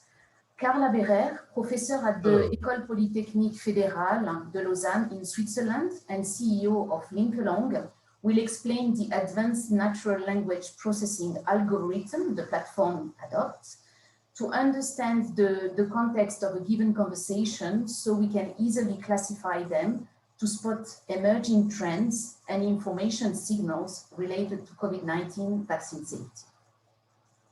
Over to you. I'm Karl Aberer from EPFL and founder of Linkelong, an EPFL startup. In this short presentation, I wanted to introduce some recent developments showing of how to take advantage of artificial intelligence and in particular deep learning for analyzing and interpreting text conversation as we find them, for example, in social media. Traditional tools for analyzing text content like social media listening tools are largely relying on the use of keyword searches as shown in this example query, searching for documents on a given topic such as COVID and vaccine. This approach can be improved by using a first generation of artificial intelligence tools for natural language processing that are able to understand the meaning of individual words.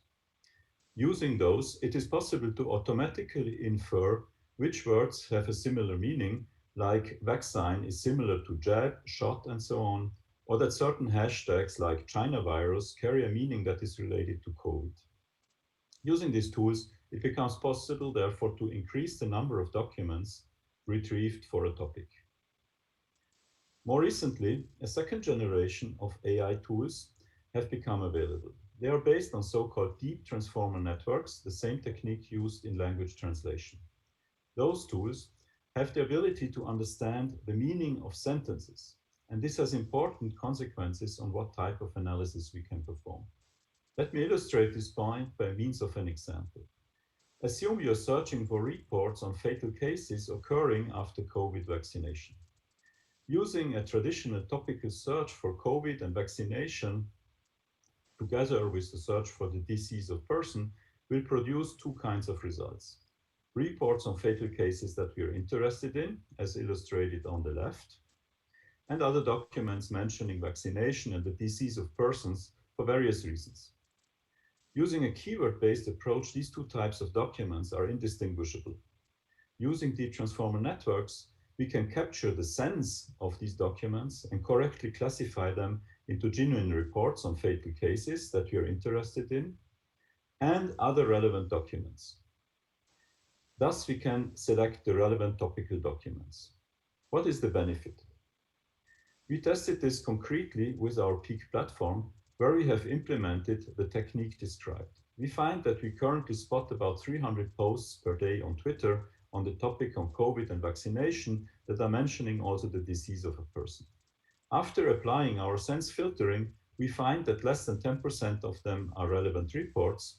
Therefore, we could reduce the workload of an analyst interested in this data by more than 90%, which is significant.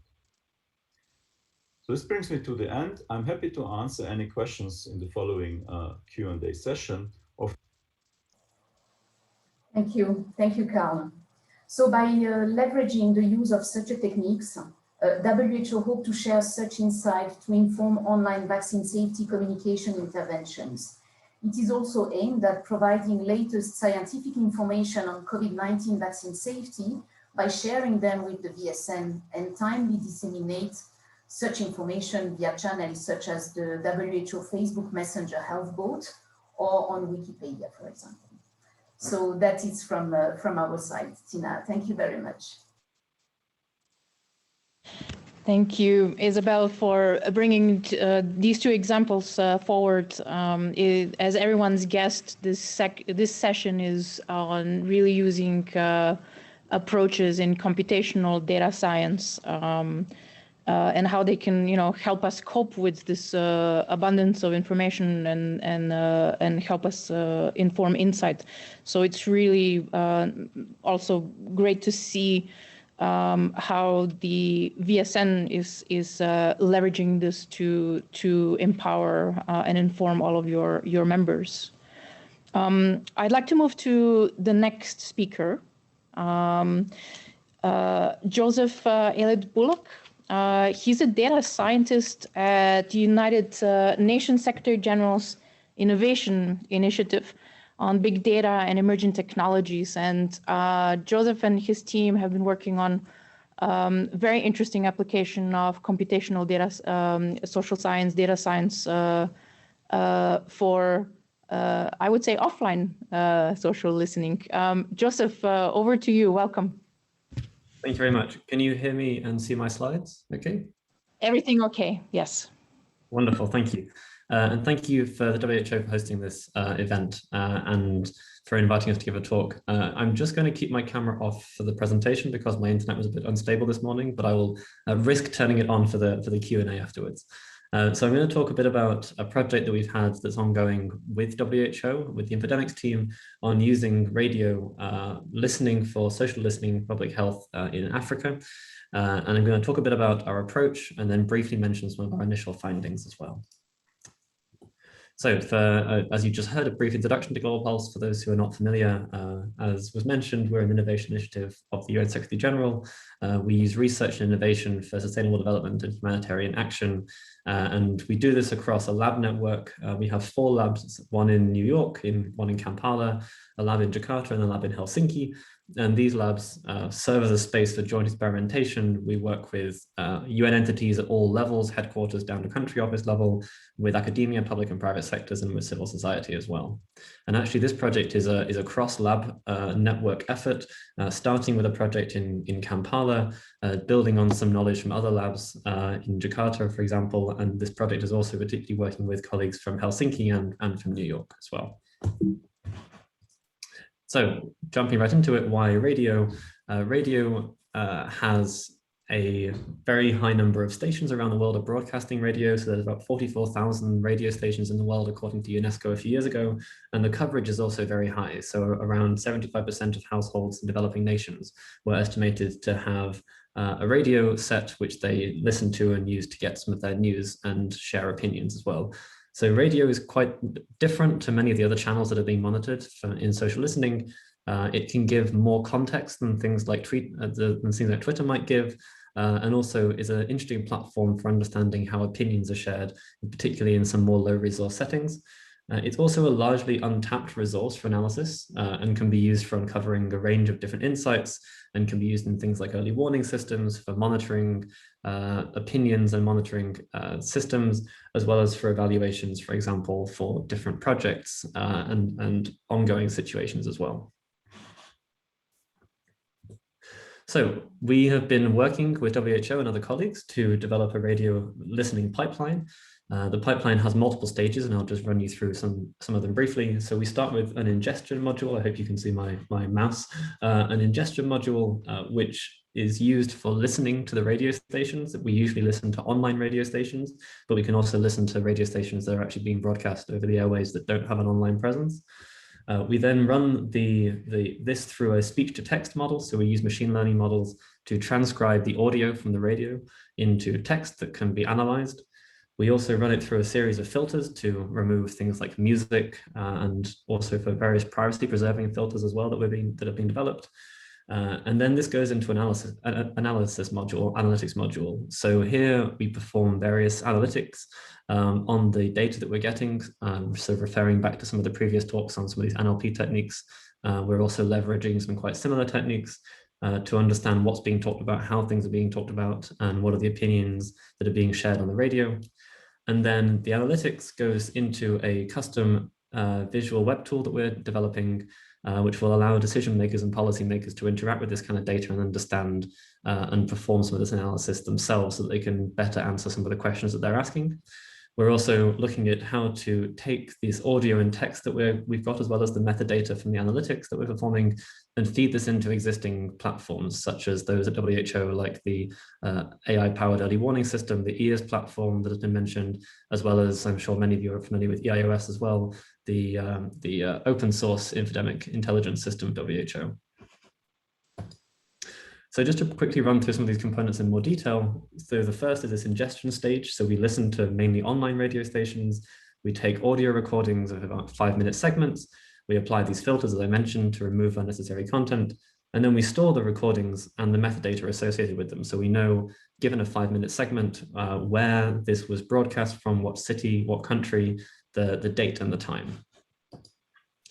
We then run this through, as I mentioned, a sort of speech to text module. So we use machine learning language models for transcription. We're starting with English and French stations because they have a good coverage in the region. And also there's several existing machine learning models that we can leverage to get us started. However, one of the interesting challenges is that a lot of these existing models are trained primarily on large data sets of audio and text files, which have been derived from mainly the global north setting, largely from the US and the UK speakers, and don't perform so well on a variety of different accents from different ethnic backgrounds. So there was some previous work that came out last year, which is in this chart on the right, that shows the performance on average of some of the leading speech-to-text services when it's been performed on audio recordings of Black men and women versus white men and women. Here, a lower error rate, so a lower bar is a better score. And they found last year already that some of these language models aren't performing so well on a wide diversity of different ethnic backgrounds. And we also have a similar problem in radio. So we have a lot of different countries that we're trying to listen to radio stations from. We're starting in the Africa region, and we hope to develop this more broadly. And so generalizable models that can handle a large range of different accents from all over the world is really important, so that we're making sure we're capturing all opinions equally and including all the voices we want to include. And so we've been working on ways to try and improve these models, to sort of fine tune them and make them better and more robust to different accents. And we've transcribed manually various audio clips so that we can benchmark some of these existing approaches. So for example, we're also in conversations with WIPO, who've developed a model trained on lots of their different WIPO discussions, which therefore encompasses a broad range of accents, as well as some other providers that we're looking at as well. One of the other challenges that we've looked at is the fact that a lot of these models are trained on previous audio recordings and text, which was sort of pre-pandemic, and so they don't have in their vocabulary a lot of the words that are associated with the pandemic that we're really interested in. So the vocabulary of these models is basically the set of words that these models understand, and they're determined by the pieces of text that they were trained on. And so these models may not understand the words COVID, lockdown, or pandemic if they weren't used in the training data set. And so we're also looking at ways to improve these models, to update them to more of the language that we want to be checking in, and the language that's now so familiar to us that was not familiar to us or many of these models several years ago. So the third component is the analysis stage. So we first of all want to detect relevant passages. We initially passed this audio through a series of filters, I mentioned, to remove the music and maybe some adverts and things that we may not be interested in. So we're getting the transcriptions of more interesting parts of the radio conversations. And then we want to select which of the relevant segments of text which are based on the needs of the user or the person doing the analysis. So for example, we can search for text about vaccines, and we may get a range of different opinions being expressed on the radio stations. So these quotations are actually taken from various transcriptions that we've made from different regions already. And you see that we can get a range of different opinions coming out, but how we select these, there's various different methods that we use. So the first is trying to pinpoint key terms that we want to really look at and are interested in. So it's sort of a relatively simple keyword search. But we can cross-correlate this with also some of the metadata we're collecting on, for example, where these discussions are taking place, in what country and what city. So for example, on the left, you can see that we can look at how different vaccine actual manufacturers, so Moderna, Johnson, Pfizer, and the AstraZeneca vaccine are being talked about, and how many mentions they're getting in different cities. This is across South Africa and Nigeria. We can also do things like looking at time series trends,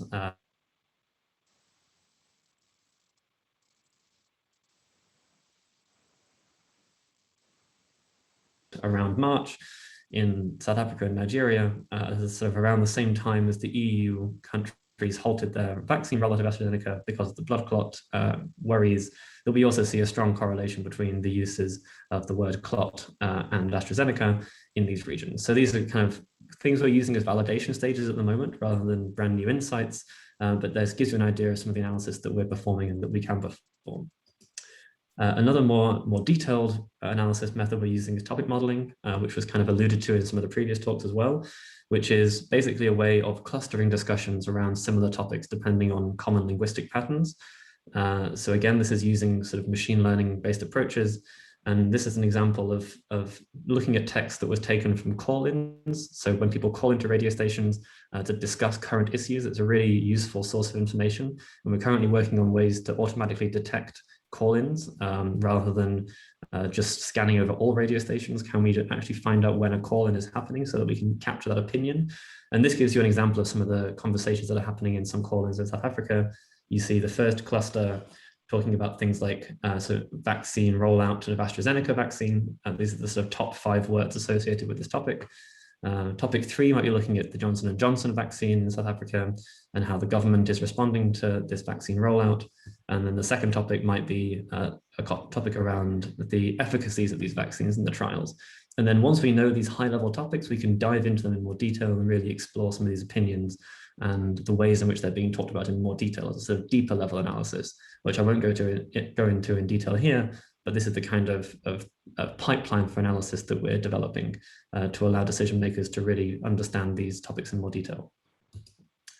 So the final stage is to build a decision-making tool. So we're developing this web-based dashboard to allow policymakers, decision makers, and infodemic managers to work with this data, to have access to it, and to perform these various analysis stages that we're working on, and to dig deeper and try and answer some of their own questions so that we put the agency into the hands of the experts and the infodemic experts in WHO and elsewhere. And so this is a sort of ongoing project as well, and we're hoping to get feedback from WHO colleagues on the design of this front end and what's useful and what's not in various pilot studies in the coming months.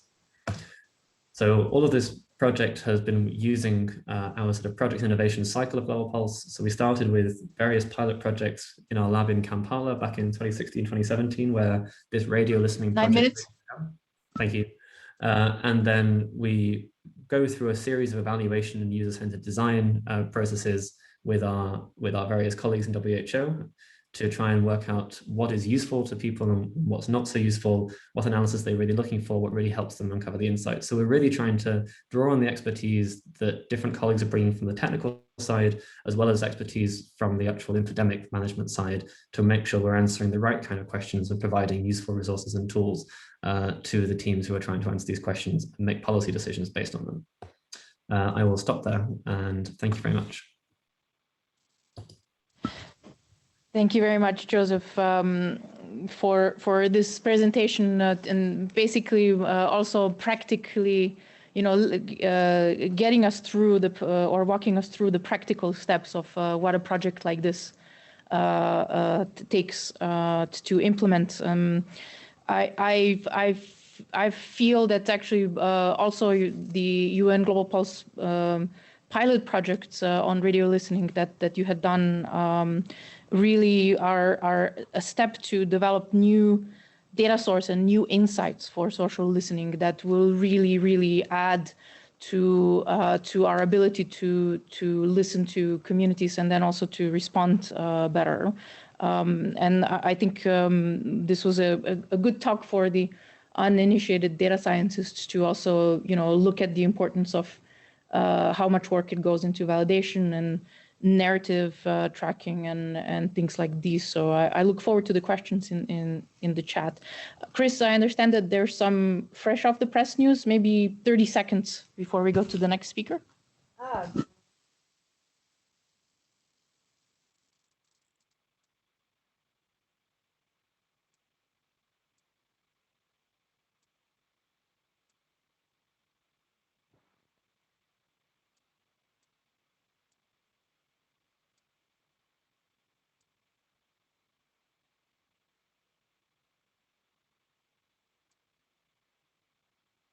Great, thank you, Chris. You were on mute? Maybe you should repeat, Chris. Okay, team, can you hear me now? I'm going to anticipate that you're hearing me. Really delighted to announce the partnership. It's following up on what Joe was sharing here, that we have an announcement web story online, hot off the press, about this collaboration developing the radio speech to text analysis tool to better hear from vulnerable communities as part of our ongoing social listening program for infodemic management. So we're posting that link into the chat. I will also include that for the YouTube video as well. And we encourage everyone to share that, retweet that, amplify that through your social media. Thank you. Over. Thank you, Chris. Let's move on to the third speaker. Dr. Joe Smicer from the Public Goods Project, working also with UNICEF on social listening strategies. I would invite Joe to please share your presentation and join us. Great. Just to maximize the presentation, and we're good to go. Great. Can you Perfect. hear? Okay, good. Well, it's yes. Welcome. Thank you very much for the time today.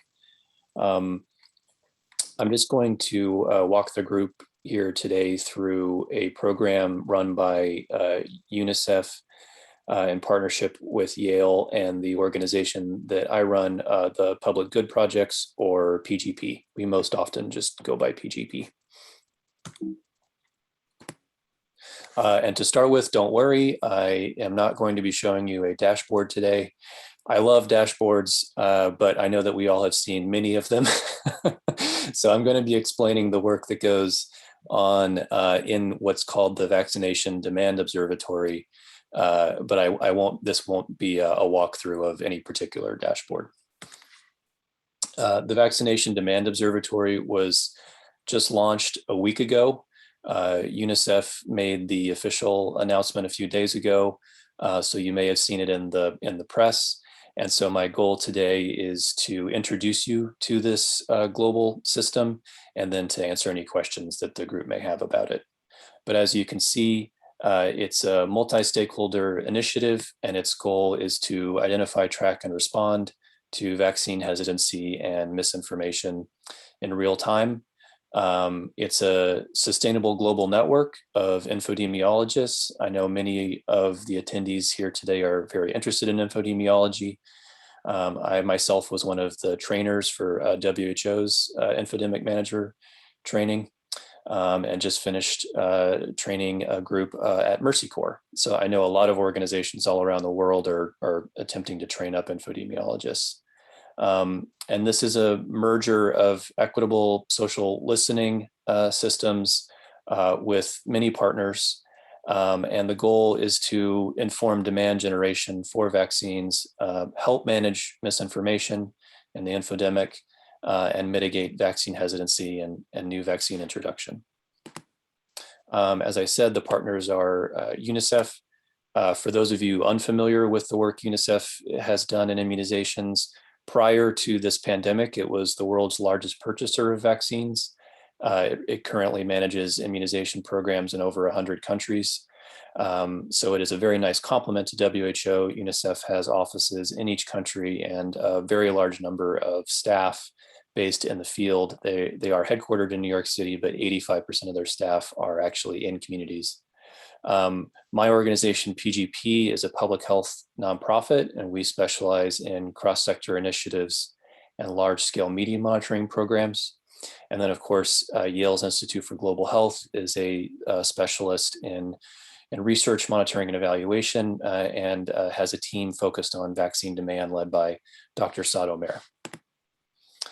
There's 3 pillars to the Vaccination Demand Hub.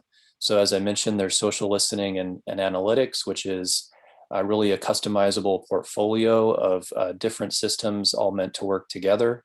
There is a Vaccine Acceptance Interventions Lab, or VAIL, which is running large-scale RCTs in multiple countries, as well as real-time A/B testing of messages in multiple countries, and then giving that data to country infodemic managers. And there is also the Field Infodemiologist Training Program, which I can go into a bit more detail on in a couple moments. So to start with social listening, unlike other systems that are out there that are excellent, this system is designed from the community up. It's not designed as a global monitoring system. So because UNICEF has such a significant presence in so many countries around the world and has existing systems, community surveys, community health workers that go door to door, a very large established network of community partners, they have a number of social listening systems, both offline and online, that already exist. So the Vaccination Demand Observatory is an attempt to reconcile all of those systems and bring them into one place, and then combine them with more global monitoring systems, so more public media data monitoring systems. That community level data goes to up to a country infodemic manager. And then, like I mentioned, goes to the global system. So this is really all about programmatic support at the community level. It's meant to complement work being done by WHO and others, not to duplicate it. You can see here some examples of the kinds of data that the system is currently being built to bring in. So a whole range of online and offline and traditional data, in addition to UNICEF's own tools like U-Report and some other systems that many of you are probably already familiar with. Just like the other systems we've talked about today, it heavily uses NPL and AI, but again, that's more on the public media data side than the community survey side. And its whole point is to, in real time, in the state of the infodemic, bring in all this data and not present the Infodemic manager with yet another dashboard, but with actionable insights that they can actually use in their day-to-day job. And this is really how we're imagining that work. This is the Field Infodemiologist Training Program, which, as I mentioned, is modeled after the Field Epidemiologist Training Program created by CDC and in partnership with many countries all around the world, a highly successful program. So this is what this is planned to be. It's not running yet, but it will be running soon. So it's a year-long program for fellows, so people can apply to this program, and in a series of 3-month modules, we'll learn all aspects of infodemiology, and again, designed much the same way that the FETP program is currently running in over 80 countries around the world. Individuals can apply from their home institution. They may work at UNICEF, but they probably won't. They may work at a Ministry of Health, or they may work at other organizations, and they can be housed within UNICEF's in-country office or within their home institution, whichever one is fine. Like I mentioned, it's built off of the infodemiology training that WHO instituted in 2020. All of us here today, I'm sure, are big fans of that training. And so it's that training built out significantly more. In the headquarters of the Vaccination Demand Observatory, the lab will exist, the creative studio testing messages and creating messages, and then the FITP program. That support will then go to regional UNICEF offices, and then of course down to country offices. I won't go too much into these slides, just to go a little bit more into detail in the lab. The thinking here is the country infodemic manager sees misinformation spiking. They send that alert to the lab. The lab then offers strategic communications guidance and communications templates. Those go to UNICEF country offices, in addition at the same time with their national partners, community partners, and global partners. So this is really meant as a modeling, like a crisis response type system or methodology, but designed for all vaccines and not just COVID-19 vaccines, although of course that's the priority at the moment. Our work to date, numerous webinars, the links are available here. This presentation is available to you all in case you've missed a slide. Don't worry, you'll have this presentation. And then we released the Vaccine Misinformation Management Field Guide in numerous languages: English, French, Spanish, Arabic, Portuguese, and Italian so far. It's been downloaded about 7,000 times since it's been put up, so very high interest in this sort of work. Some of you may have downloaded it yourselves, and so this work will continue in kind of in this fashion. And we are providing in-country support to UNICEF country offices in numerous countries. We started with the 4 that you see here, and we've included a few more since then. And it's been interesting to work with people. All of you work in public health. All of you, thank you. All of you work in public health, so you don't need to be told, but I think those of us working in public health are wearing multiple hats right now. We all have multiple jobs. And so this effort really focuses on how can we make insights as actionable as possible for operations. And yes, there are dashboards. So if you go to this website here and you request access, you can get access to the global dashboard, which is in beta right now. but which provides insights on vaccine-related public media data at the regional level. And I'll go ahead and stop there. Thank you, Joe, also for presenting this, all of the aspects that you're working on. I think, multi-level organization and support is really important. And I think you really discuss the aspects of building a network to respond to the infodemic for vaccine demand promotion really well. In interest of time, I would like to move also to the next speaker. And we'll see, I think we'll need to decide if we take questions live, Chris, or maybe we end up just encouraging everyone to please ask questions in Zoom, but I would ask also the speakers to respond as much as possible in writing. I am, as a digital health and analytics professional, I'm very much, this session is very close to my heart, but let's see if we can get some questions in. Dominic Shattuck from Johns Hopkins University, I see your slides are already up. I would just ask if you could please maximize. Perfect. All right. Welcome, and the floor is yours for 10 minutes. Thanks so much, Tina. I'm going to share 3 social listening approaches, and we'll try to be light on some jargon today. 2 approaches are technology and media dependent, and a third blends technology with old-fashioned face-to-face contact. This third approach is extremely agile, and all of these approaches are taken from work completed by Johns Hopkins Center for Communication Programs. Although I'm presenting today, there are numerous others whose hard work these slides represent. The first approach is being implemented in Guinea. This team is implementing a social listening approach that falls in line with many of the presentations that we've already seen this morning. To provide a moment of context, Guinea has a relatively conservative culture, and although internet access is growing, it's far from universal. Using AI and qualitative data coding, a review of social media content in French, English, and Arabic was implemented. Our team applied theoretical frameworks to the data and developed several key personas, 2 of which I'll mention shortly. This work is being done to drive interest in social media campaigns focused on a variety of health topics, including COVID vaccination. Within this project, we applied 2 theories that originated at Johns Hopkins CCP. My colleague will drop some citations to both articles in the chat. First, the team used the ideational theory of health communication to organize data into 3 categories: knowledge, awareness, and intent. These categorizations were later used to develop audience segments. Second, in the forthcoming campaign, we're applying the principles of bounded normative influence.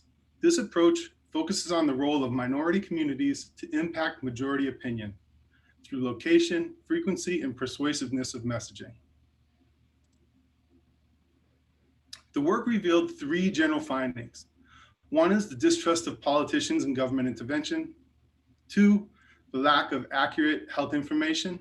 And 3, a desire for localized health information, meaning the individuals want to know what services are available in their community, and they also want to know how to access those services and find locally relevant answers to their questions. Also, several population segments were identified. 2 key segments were the traditional segment, who were not receptive to new ideas or innovations, and a transitional segment, who had some information about vaccination and were more active on social media. This traditional segment shared more information, and they were often linked to many individuals in that traditional segment. As a result, the forthcoming campaign will leverage the channels of influence within the traditional segment, and the information will focus on accurate, localized health information. Based on what we know about their proximity to those in the traditional segment, we anticipate that the transitional segment will influence sentiment across boundaries. Another initiative we've been working on at CCP is the CAP COVID survey and its affiliated dashboards. These dashboards present data from a global survey implemented in 67 countries. They cover knowledge, attitudes, and practices related to COVID-19 and vaccine acceptance. I highlighted the insights icon here, as this tool increases the interactive nature of the visualizations and provides data interpretation for all users. including global policymakers. To increase the utility of these dashboards, we developed user personas.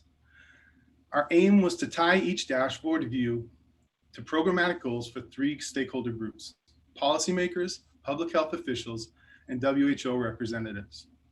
We developed visualizations by asking the question, as a member of a stakeholder group, what data do I need in order to implement an action? As a result, this led us to take a more journalistic storytelling approach to the data for these key audiences.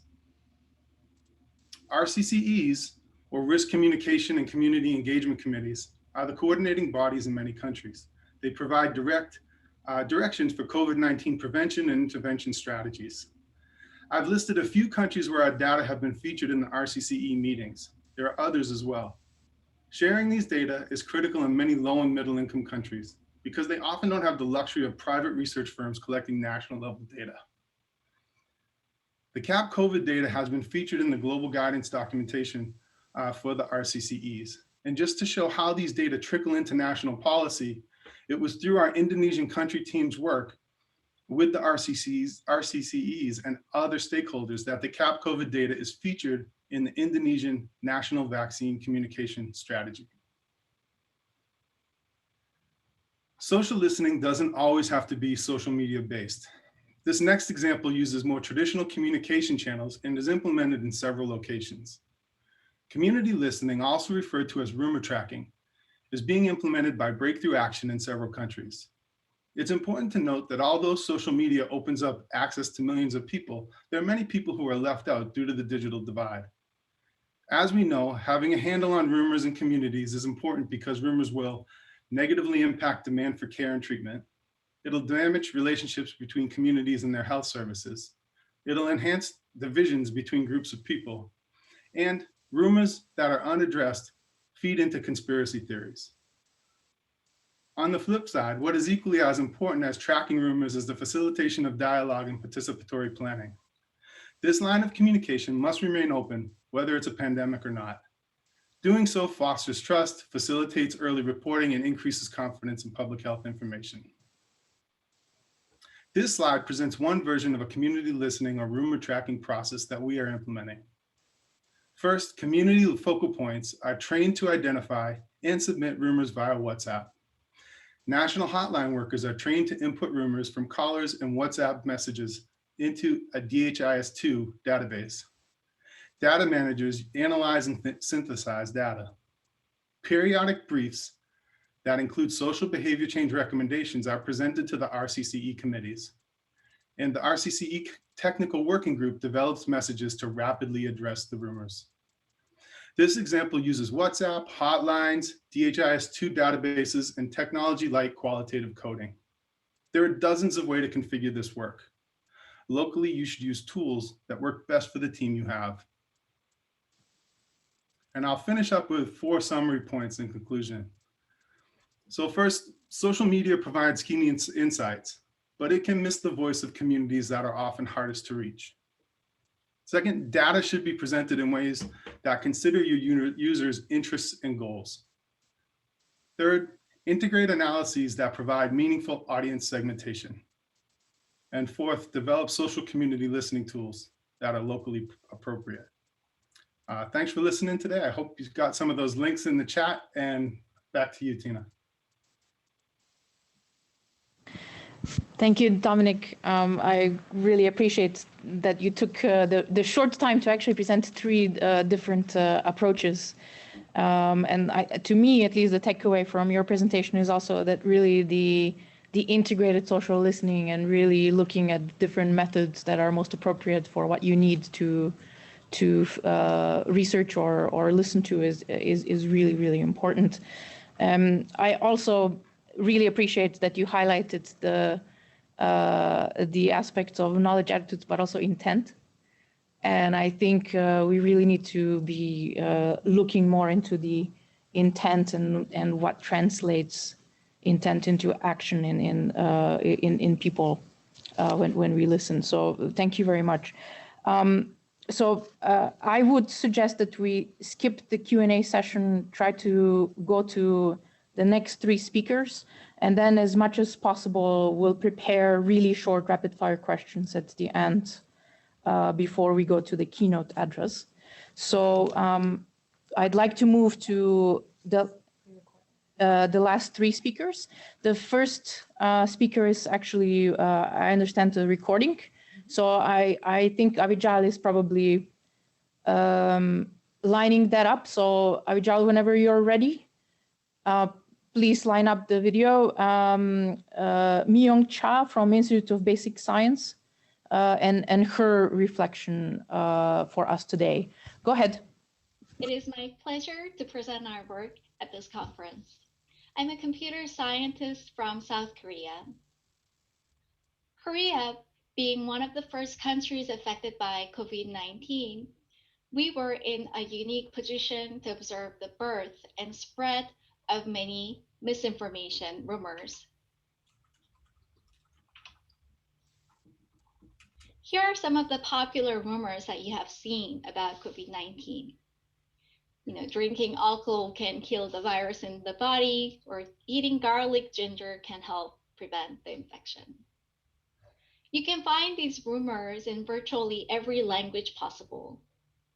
What was surprising to us for researchers in Korea was that a lot of these rumors, when they propagated in many countries, had already been fact-checked and nobody would believe them in South Korea and China. There were some rumors that only spread locally. For example, fireworks can kill the virus in the air, or eating 9 eggs a day can prevent the infection. Not many countries have seen these rumors. Existing research has shown mechanisms of rumor spreading. For any rumor to spread widely, it needs to have the audience who will buy into that information. So this means countries where there are nearly 0 patients or very few patients were less likely to be involved in a lot of the rumor spreading. This also means that algorithms can help social listening functions and help spot rumors at a much earlier rate when we look at the time-space correlation across multiple countries. Another research has shown that when false information is fact-checked and when it is flagged, people are less likely to propagate that.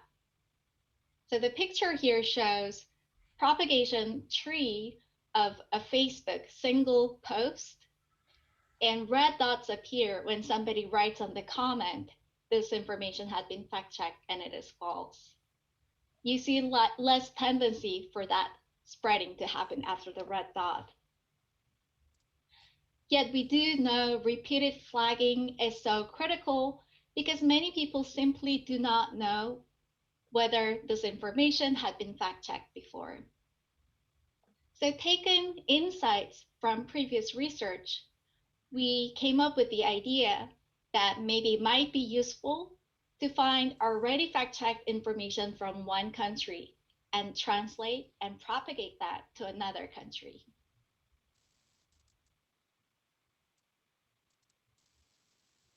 During March of 2020, when COVID-19 was really at the early stage, we teamed up with scientists and other researchers from South Korea and United States and launched a joint campaign called Facts Before Rumors. Our goal was really simple.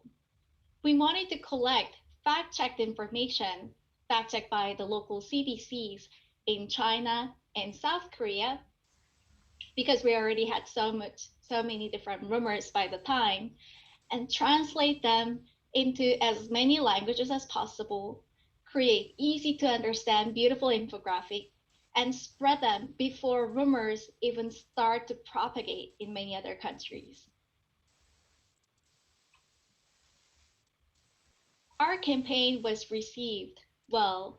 The infographic of the 10 fact checks had been translated into 20 languages, all by 50 volunteers whom we found on the internet and spread through Facebook, emails, Twitter into 151 countries, reaching 50,000 shares. Now I'd like to share some of the findings from this very campaign. The first finding is about the prevalence of infodemics across countries. Our campaign was showing rumors along with fact checks and asked participants if they had seen the rumor before. This is how we are able to know rumor exposure rate of each country. And this bar chart here shows we see a higher rate of people who said they have seen any of these rumors in developing countries in the left-hand side compared to the developed countries in the right-hand side. This means that the very countries that are in greater need of the resources and infrastructure to combat the virus were being affected more in terms of exposure to infodemic. Our second finding is that when we examine the specific rumors, we found globally common patterns. Some rumors were really globally popular. The ones that we found were warmer weather will kill or weaken the virus spreading. Existing drugs can be repurposed to cure COVID-19. Yet some rumors did not have much say or standing in some of the other cultures. For example, the rumor about gargling can help the virus, kill the virus, spread more widely among the Asian countries. But the gargling rumor was not as popular in some other cultures. 5G rumor was the most popular among African countries and some of the European countries. Yet the 5G rumor was not so popular and people were not willing to spread it in Asian countries. So it seems like there's a lot of cultural preference for what kinds of rumors might spread better. Yet the 5G rumor, which was spreading really widely in some countries, had lowest believability rate. So that means simple exposure does not mean people are actually believing it. Our survey led to confirm that prior exposure to vaccines or having seen the fact checks or thinking COVID-19 is real were positively correlated with willingness to vaccinate. The most striking finding of our study was that having seen the false information and starting to believe it had the highest negative correlation to vaccination. So here are some takeaways. First, high exposure to misinformation does not necessarily mean people are believing them. So maybe what to fact check first can take into account these facts. Second, belief in false information seems correlated with vaccine hesitancy. And this means urgent actions are needed before any belief in misinformation sets in.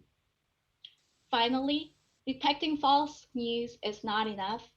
Some preemptive measures, like what we have tried here, sending facts before rumors start to emerge, can be helpful.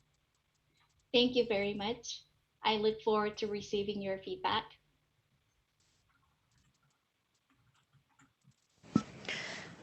Thank you very much for this talk. Andrew Pattison from WHO Geneva, I see you're already lined up here. I would invite you to talk from your perspective. Please, welcome.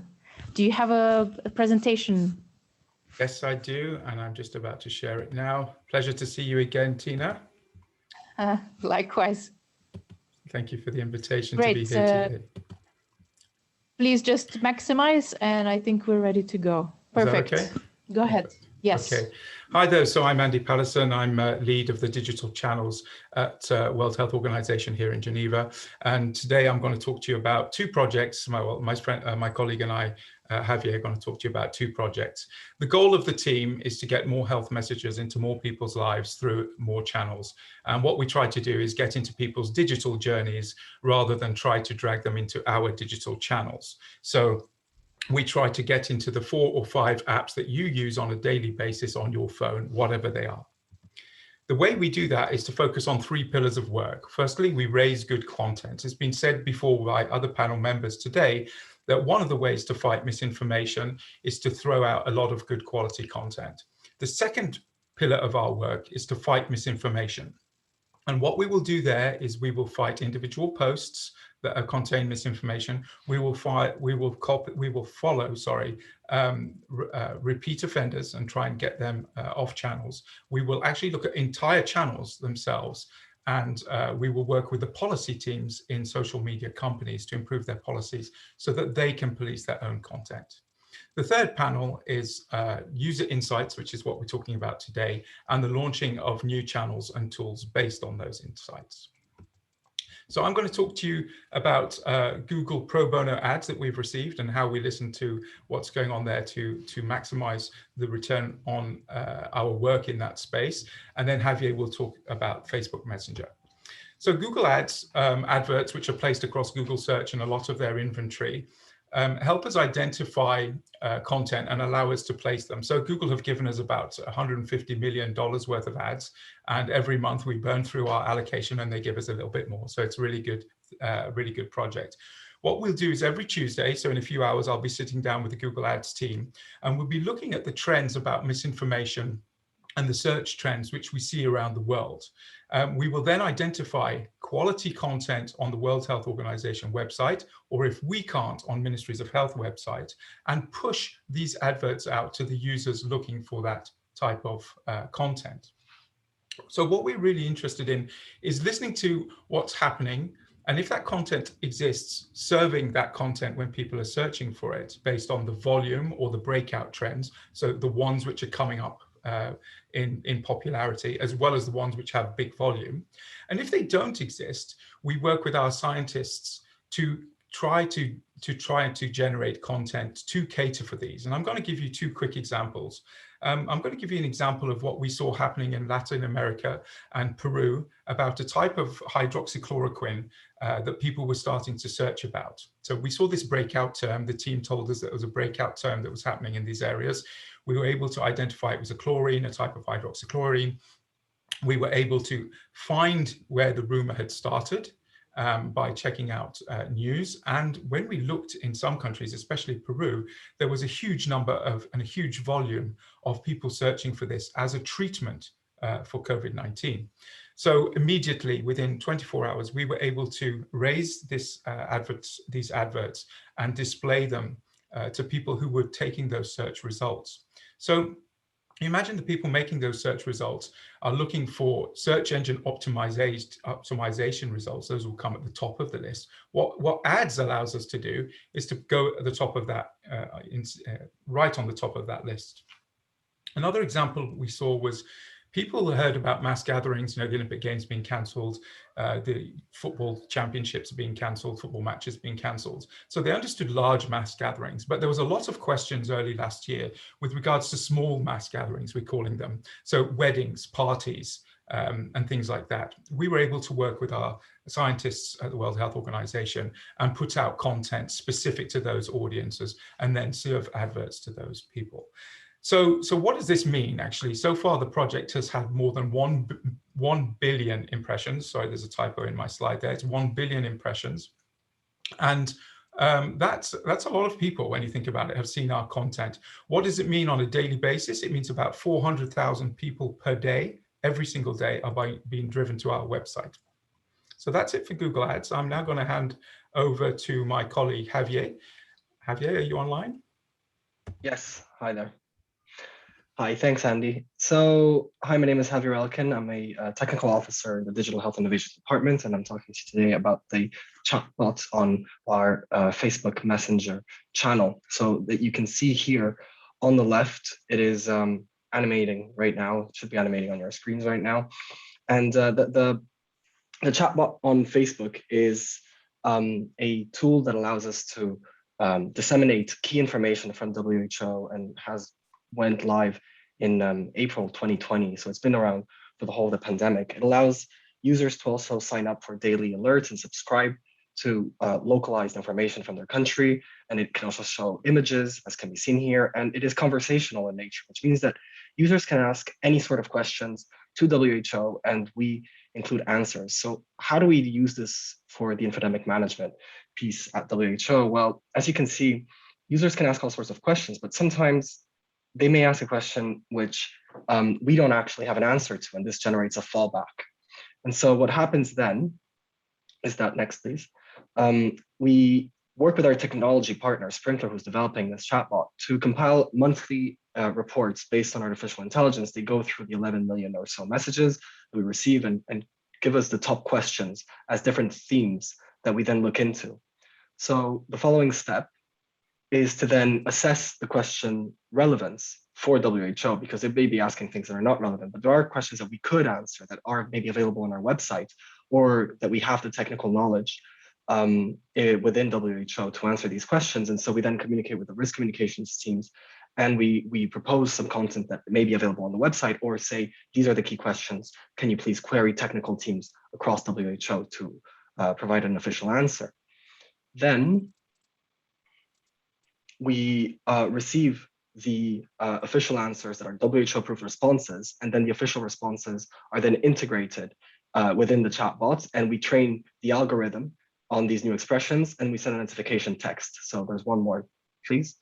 Yeah, so we send a notification text like this that alerts all users that we've heard them, and we've compiled these answers, and we give them a list of questions with new information that we've added. And so all in all, this has led to over 45 answers being added to the chatbots in this way since the beginning of the pandemic. We're taking a data-driven, user-centered approach to adding new content, because there is so much information.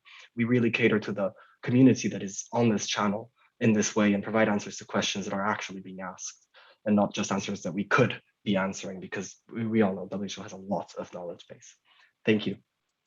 So just to finish off, these are just two of the 20 or so social listening projects that we have. We work with a company called NewsGuard that checks for misinformation across websites, which is where a lot of the rumors start before they appear on social media.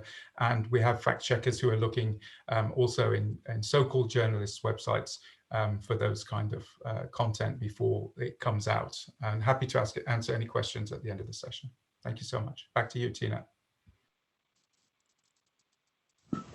Thank you, Andy and Javier, and also for basically yielding 2 minutes for questions later. So moving to the third and last speaker of the before the keynote. So Professor Neil Johnson from George Washington University actually spoke to us at the second Infodemic Management Conference last summer. And I understand you've been quite busy building on your work further. So we're eager to hear your update and your additional thinking. Welcome, Neil. Welcome back. It says sharing is paused. I wonder if you can see my screen. All is good. We can hear you and we can see. Great. Okay. So I thank you so much, Tina. It's great to see you again. Great to see everyone again. I wanted to update, just to give an update of what we've done since last year. We published this picture of the ecosystem of the Facebook ecosystem. Hopefully you can see my slide. Tell me if you can't see the slide. And it was basically looking across the Facebook ecosystem, 100 million people. So we don't see a slide beyond the title slide. But you saw the title slide? I think this is the first. Yeah, this is the first slide. That's the second slide. Yes. So, okay, great. Thank you. So we wanted to deep dive into this. Of course, what a year to deep dive into this. Every red dot is a community that is quote unquote anti-vax. Every blue dot is a community that is quote unquote Pro-vax could be a public health, local, national, or global. Every green dot is something like pets, pet communities, parents, people who are interested in local schools, people who are not really interested in the vaccine debate, or who are not interested in the vaccine debate, but have somehow got entangled.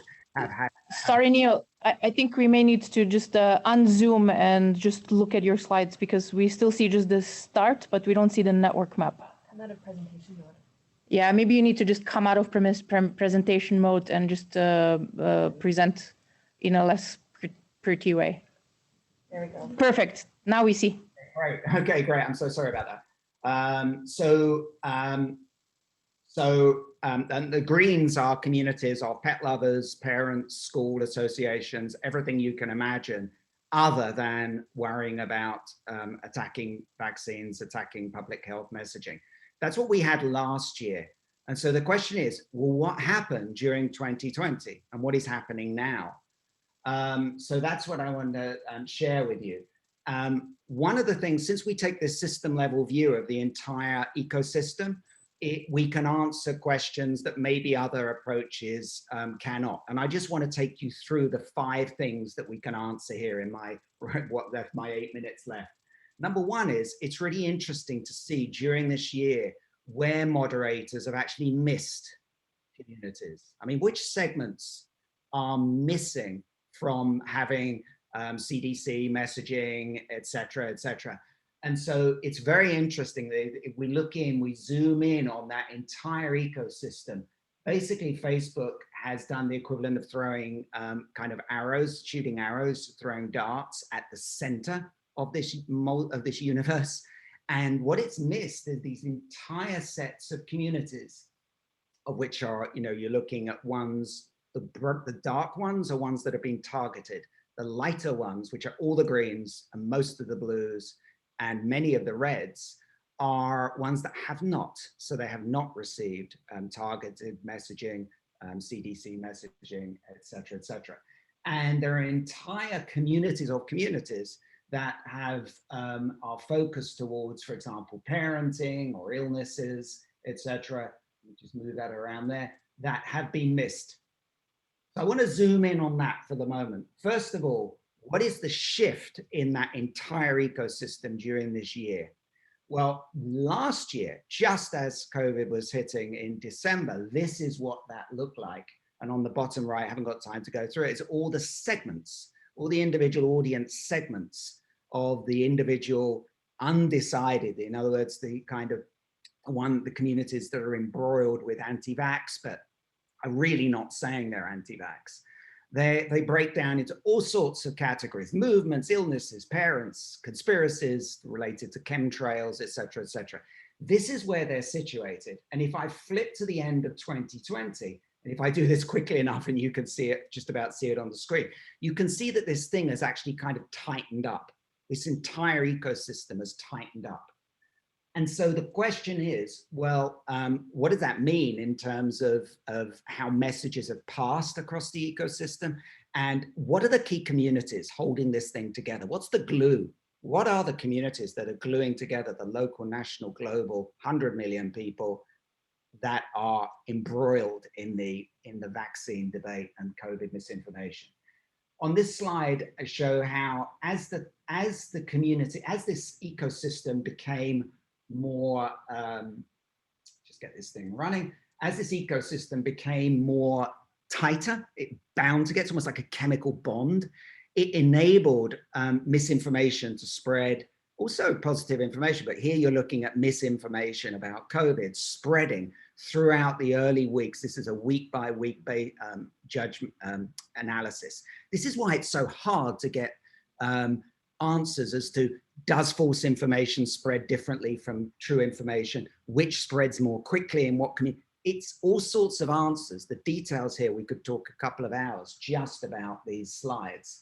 But the problem is that it's complex. But the point is it passes on roadways and among communities that are bound together. So it's not so much the actual material that's passing, it's how those communities in the ecosystem are bonded together. And it's really interesting, since they're getting onto the the next angle that our analysis this year of the ecosystem has shown is what are then those key audience segments for spreading that misinformation. Of course, if you go in and look at individual misinformation, you're probably going to find it's like doing a case study. Here we're looking at the entire ecosystem. And so what you see here is I've zoomed in on, if I just show here, I've zoomed in on one region of this entire Facebook ecosystem, which has, as I said, about 100 million people. And I'm zooming in on a region which was not targeted by Facebook, did not get public health messages. And if we look at this on first sight, when I just zoom in on the left panel, you might think there's a whole set of pink here are, I mean, they're all green communities, but I'm just running out of colors. So the pink ones here are communities of people online who are not really, they're not talking about COVID per se. They're talking about chemtrails. They're talking about 5G networks. They're talking about other conspiracies that have been around for a while. The green here shown here are ones that are really targeted towards food, GMO food, genetically modified foods, etc. And the black communities shown here, the color black here, are in some sense all of us, the parent communities. These are the ones that are interested in kids' soccer, they're ones that are associated with schools, their school activities, their parenting communities, how to raise your kids, what happens if your kid has this, your kid has that. These are the communities shown here. And at first sight, it looks like the bonding that has happened between end of 2000, in other words, during COVID, looks like it was pulled together by the kind of GMO. I mean, if you're looking at this in a kind of chemistry test, you'd say, oh, it's the GMO communities and the existing conspiracy communities that have pulled themselves together closer to the parents. But that's not true. Actually, there was another set of communities, which I didn't show in the previous slide, which are the alternative health. And so what our analysis does is enable us to go in and drill down at the granular level of exactly what angles of alternative health have provided the key conduits of information, misinformation, that are worrying the parents. And remember, the mainstream parents, I mean, it's all of us. Parents have kids, kids have to go and have vaccines, parents have parents, if they're still alive, and they had to go and have vaccines. So parents have a very influential role. I'm just zooming in on parent sector here, just for the purposes of the discussion. And what we found in our analysis of 2020 is of that entire ecosystem, there are two key pieces of misinformation machinery that controlled all of the misinformation that we see across those 100 million people. And that is, number one, the alternative health off to one side. They're kind of above, sitting above the parents. And then within the reds, within the anti-vax, there's this core of a few low profile communities, in the sense they don't actually have that many members, but they're incredibly highly connected. Doesn't mean they're hubs, it just means they have a high betweenness in terms of the community. They're like conduits. They're also connected into other platforms, et cetera, et cetera. What does this mean? What does this give us? Well, this gives us an angle on understanding the tipping points in intent. So if I now take a block form of what I was previously showing with the 100 million, with all those different communities, all those different blobs, each of which is a community, and we block them together into communities, we can begin to see the influence. And these numbers here are links at the level of one community to another. It's a community that has purposely linked itself into another community because it wants information from them. It's going to get feed from them. All its members, 20,000, 2 million, will get feed from that other community. And so by now having numbers for the links between these different segments of the audience, of the audience that were not targeted by, they're not getting other information from public health, already showed that they lay outside that target area. We can begin to model and understand what their tipping points will be in the future. I haven't got time to go through all that detail. But Facebook, of course, is just one platform. People have said that. Fantastic talks today, by the way, everyone. we look at this same thing across platforms. So imagine this across platforms up to, you know, even including Discord, anything where communities can form. And the communities can form around radio, they could form around TV, they could form around anything. And we see how they connect into each other. And that gives us an idea of that entire ecosystem, which we call a multiverse. Sorry, I'm a physicist, so I have to use words that I permit my limited vocabulary. So what this gives us is an analysis that effectively includes more than 1 billion people. It's all languages, countries, and platforms. It tells us what moderators are missing. It's telling us about shifts, the bonding in the entire online community, online world, multiverse, from local, national, and because we can localize this down, local, national, global. Shifts in that, how the spreading then occurs, which segments are the key ones that are missing, and the ones we're bonding. There's no point targeting communities that are not holding together. I mean, of course, in an ideal world you would, but you really want to know which are the key ones in terms of the glue holding together the whole, you know, the entire population of the planet in some sense. So my last 3 points, this is beyond sentiment analysis. This isn't based on just looking at keywords, and it's also beyond any kind of AI machinery, because what we're doing here is really generating, you have data, you have machine, some kind of, you know, I call it machine learning, some kind of algorithmic approach, but you also need generative models. You know, you could never build a picture of the solar system just on machine learning. It needs to have some kind of structure behind it. So we build these generative models that make them this triangle for understanding the system. And it's beyond social listening in the sense that we're not just listening to what has been said, we're looking at the structure of the communities about what they will likely say, what they might say, what could happen when version 2.0, 3.0 of the different vaccines then comes out. Okay, with that, thank you so much. Neil, thank you very much for this update. I think your team absolutely deserves one of the commendations for working towards fulfillment of the grand challenges of the public health research agenda for infodemic management that we formed last summer, because these were the hard questions that we were grappling and identifying as knowledge gaps in understanding the analytical approach to being able to understand this such complex problem. And in very short amount of time, I think you've really laid out and showed how it's possible to, like you say, you go beyond the actual computational method and you really look at the multiverse, which, by the way, my sons would be very happy to with us naming something like this going forward. So really thank you for your work and also for presenting this. So I'm mindful that we have 5 minutes left, and I actually really I'm sorry that we won't be able to ask all of the speakers the questions. I would rely, Chris, on you to also facilitate this further and a discussion with all of the experts that are with us today also after today's event. So I will call out only 3, and I would ask you to please try to be brief, because after that we will go to the keynote and conclusion of our event. So I will be calling on Joe from UN Global Pulse, on Andy Pattison from WHO, and Neil Johnson that we just heard. So first over to Joe. This is a bit of a synthesis of the questions that are in Zoom. So, you know, we use community radio to reach people in remote areas and in resource-constrained communities when we're doing communication, also, you know, in and outreach. And usually this community radio covers the non-digital community.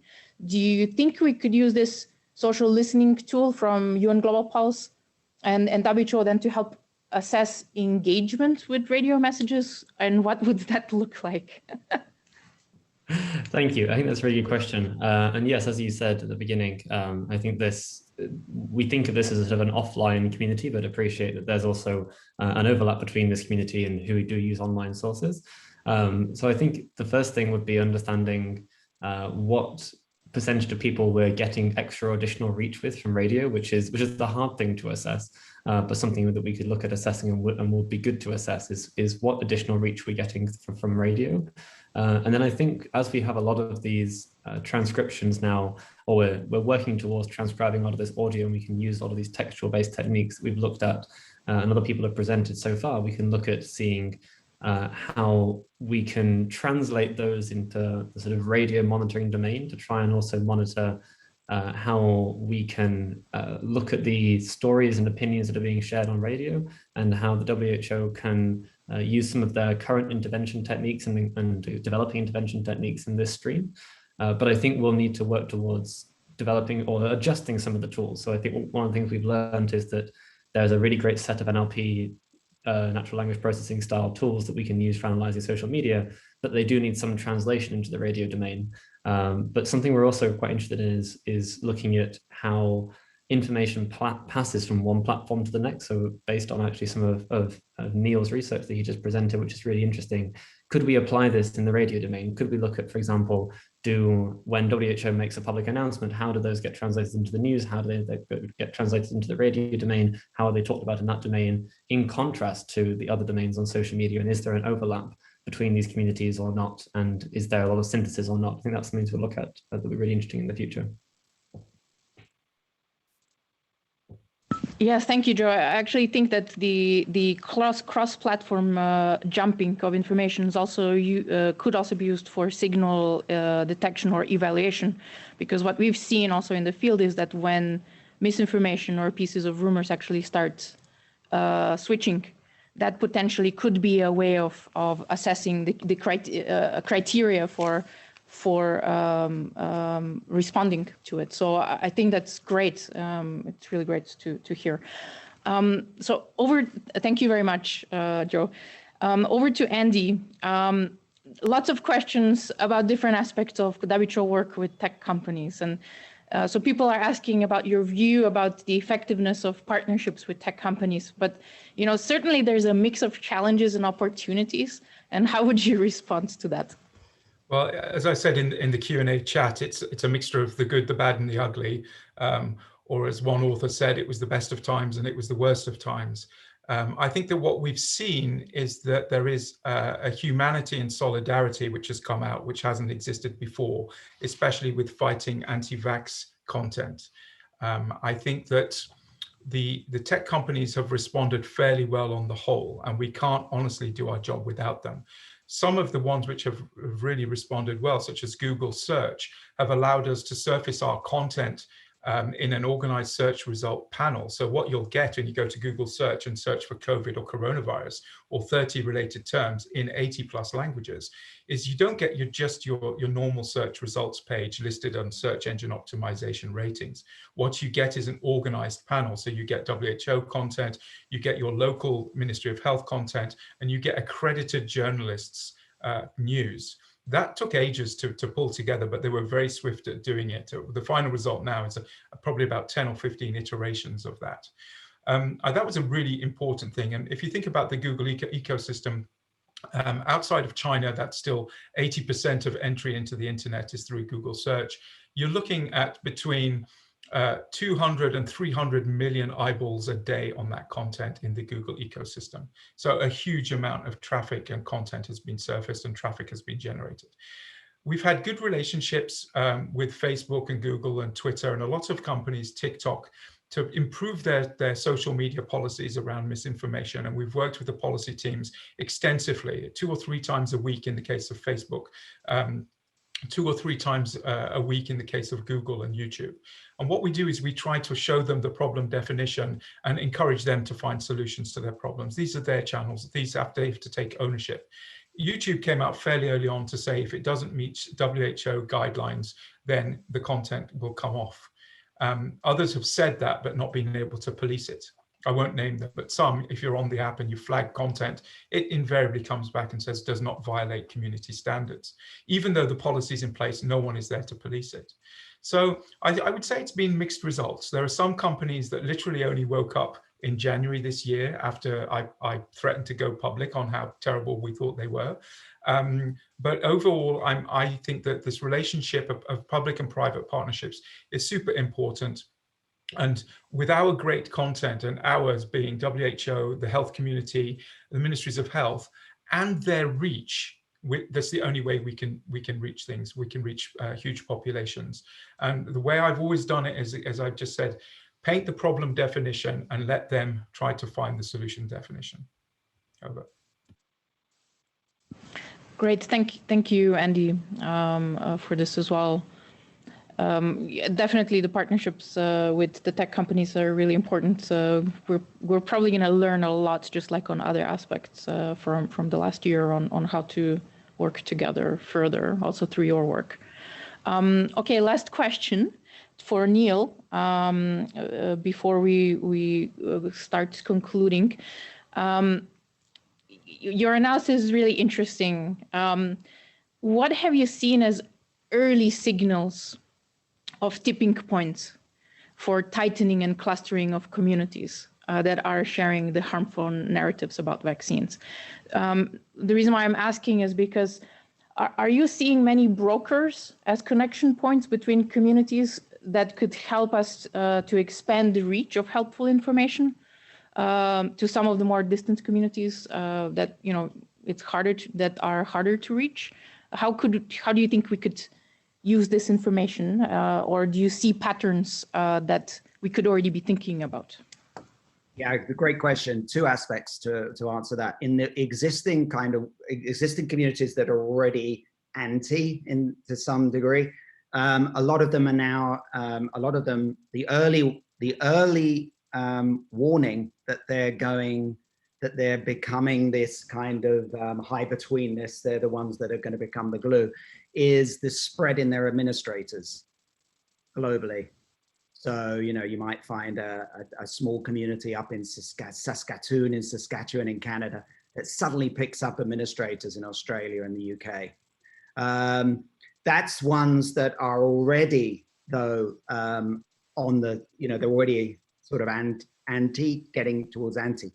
Among the ones that are on the fence, it's really interesting because most of the time they're connected in, but then the parents, they're not talking about, they're talking about the sun, they're talking about, nice landscapes, they're talking about problems they have with their kid, they're talking about homeschooling, they're talking about all sorts of things.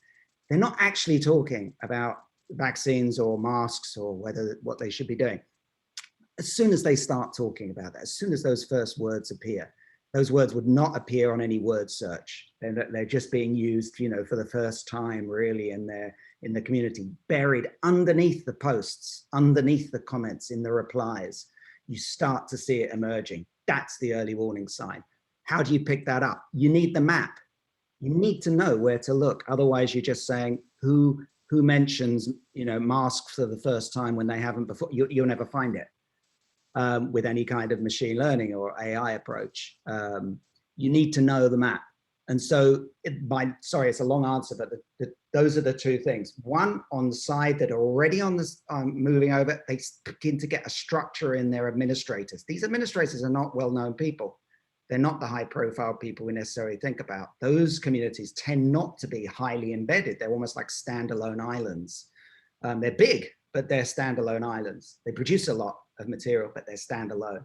The glue is the ones that are under the radar. And then on the side of the ones that haven't yet tipped, it's really buried deep in the replies is where they start talking about it. Thank you. I guess we're seeing, what we'll need to do is start merging some of these analytics further in order to be able to make tools that are then really actionable and deployable in public health response. But this is really an interesting conversation. I wish we had more time. I also want to acknowledge, I saw that Dr. Myun Cha is online from South Korea, And I wish we also had the ability to and time to speak with you. And I really wanted to thank you for being with us today, and hopefully we can engage further also in the asynchronous discussion on Zoom. So this brings us to the conclusionary keynote. We're kind of doing things backwards, just like we do in infodemic management. We're looking at all of the different things that we're working on, and now we try to bring all of the threads together. So that task is coming to Jess Collis from US CDC, and really welcome to deliver a keynote on social listening on this, and we'll then have a very brief 5-minute Q&A with Jess. So please do submit questions, and we'll try to get one or two. Jess, the floor is yours. We see your screen, and welcome. Thanks, Tina. As Tina said, my name is Jess Collis. I am a health communications specialist on the demand for immunization team in the Global Immunization Division at US CDC. I've been deployed full-time for a year working on the COVID-19 pandemic. I have worked on our Joint Information Center social media team, supported the 2020-2021 flu vaccination campaign, served as the first social media lead for the vaccine task force, and now serve as the co-lead for our insights unit on the vaccine confidence team. Even before we knew what we know now, back in late December 2019, in my old day job, where I managed social media and the CDC flu Twitter handle, I began to see our handle getting tagged about reports of mysterious pneumonia in China. The tagging only intensified, and I was actually tasked to pull notable tweets to send to my supervisor, in addition to my daily monitoring for flu-related conversations. Little did I know, did we all know, that we were facing the beginning of what we hope is a once-in-a-lifetime pandemic. After the COVID-19 pandemic emerged, media consumption in the US increased by 60% compared to 2019. Screen time averages for adults spiked to over 13 hours a day in March 2020. Many Americans reported feeling overwhelmed by the amount of information on COVID-19, especially as they were spending more time on screens than ever before.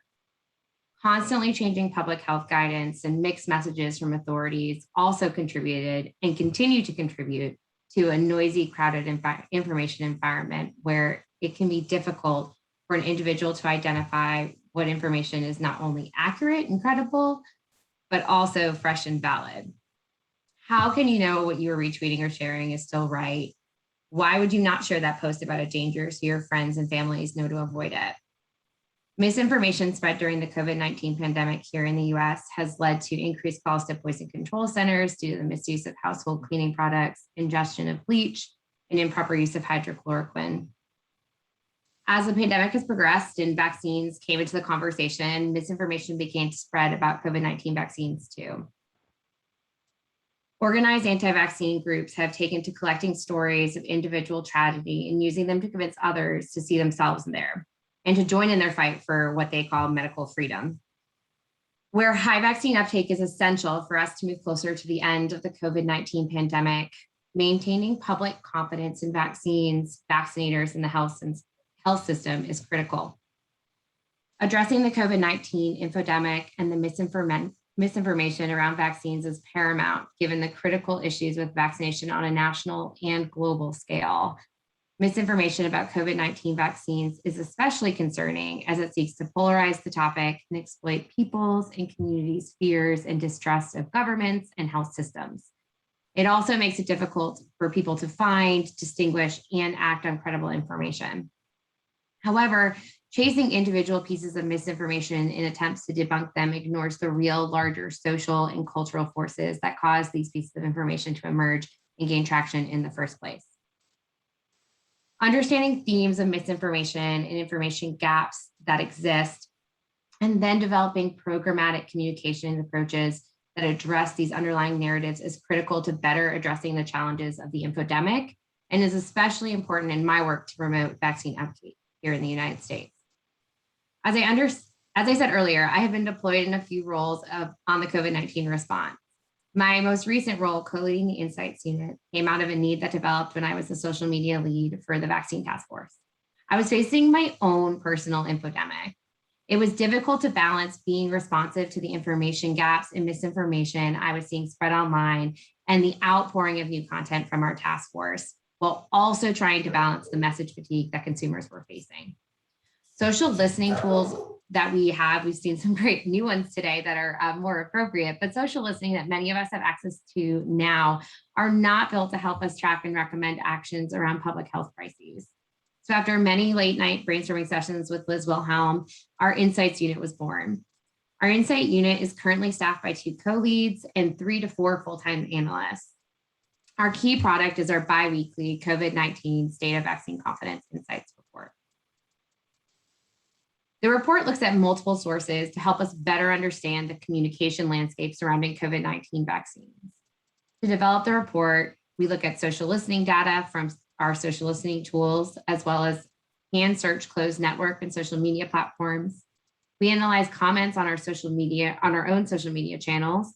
We monitor stories in the media and track the media requests we see coming in, review current polls and new research published in peer-reviewed literature, look at research and polls that we're doing ourselves, analyze calls and emails into CDC's call center, and track web metrics.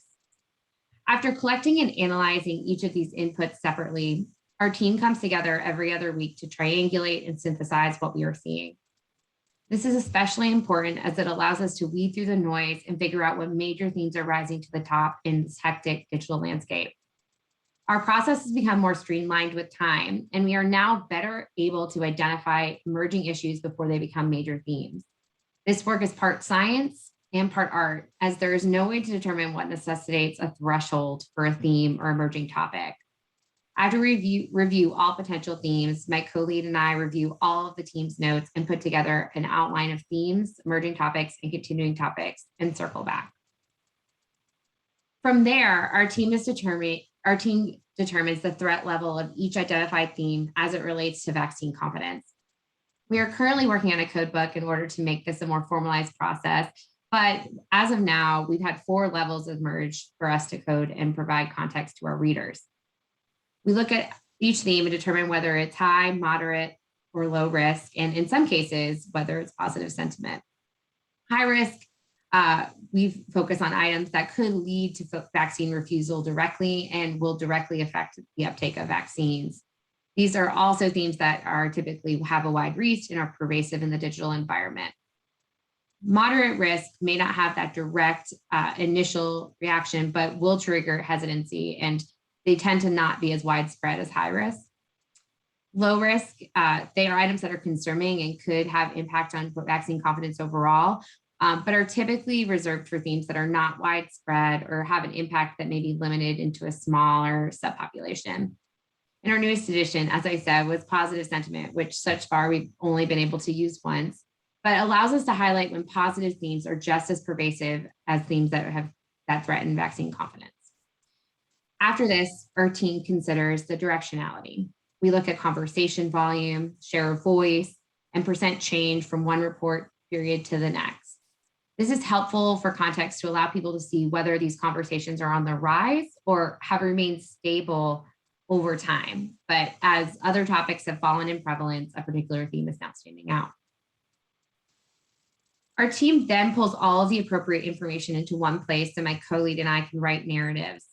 These narratives synthesize all of the data and showcase the perceptions of COVID-19 vaccinations and how they might impact confidence.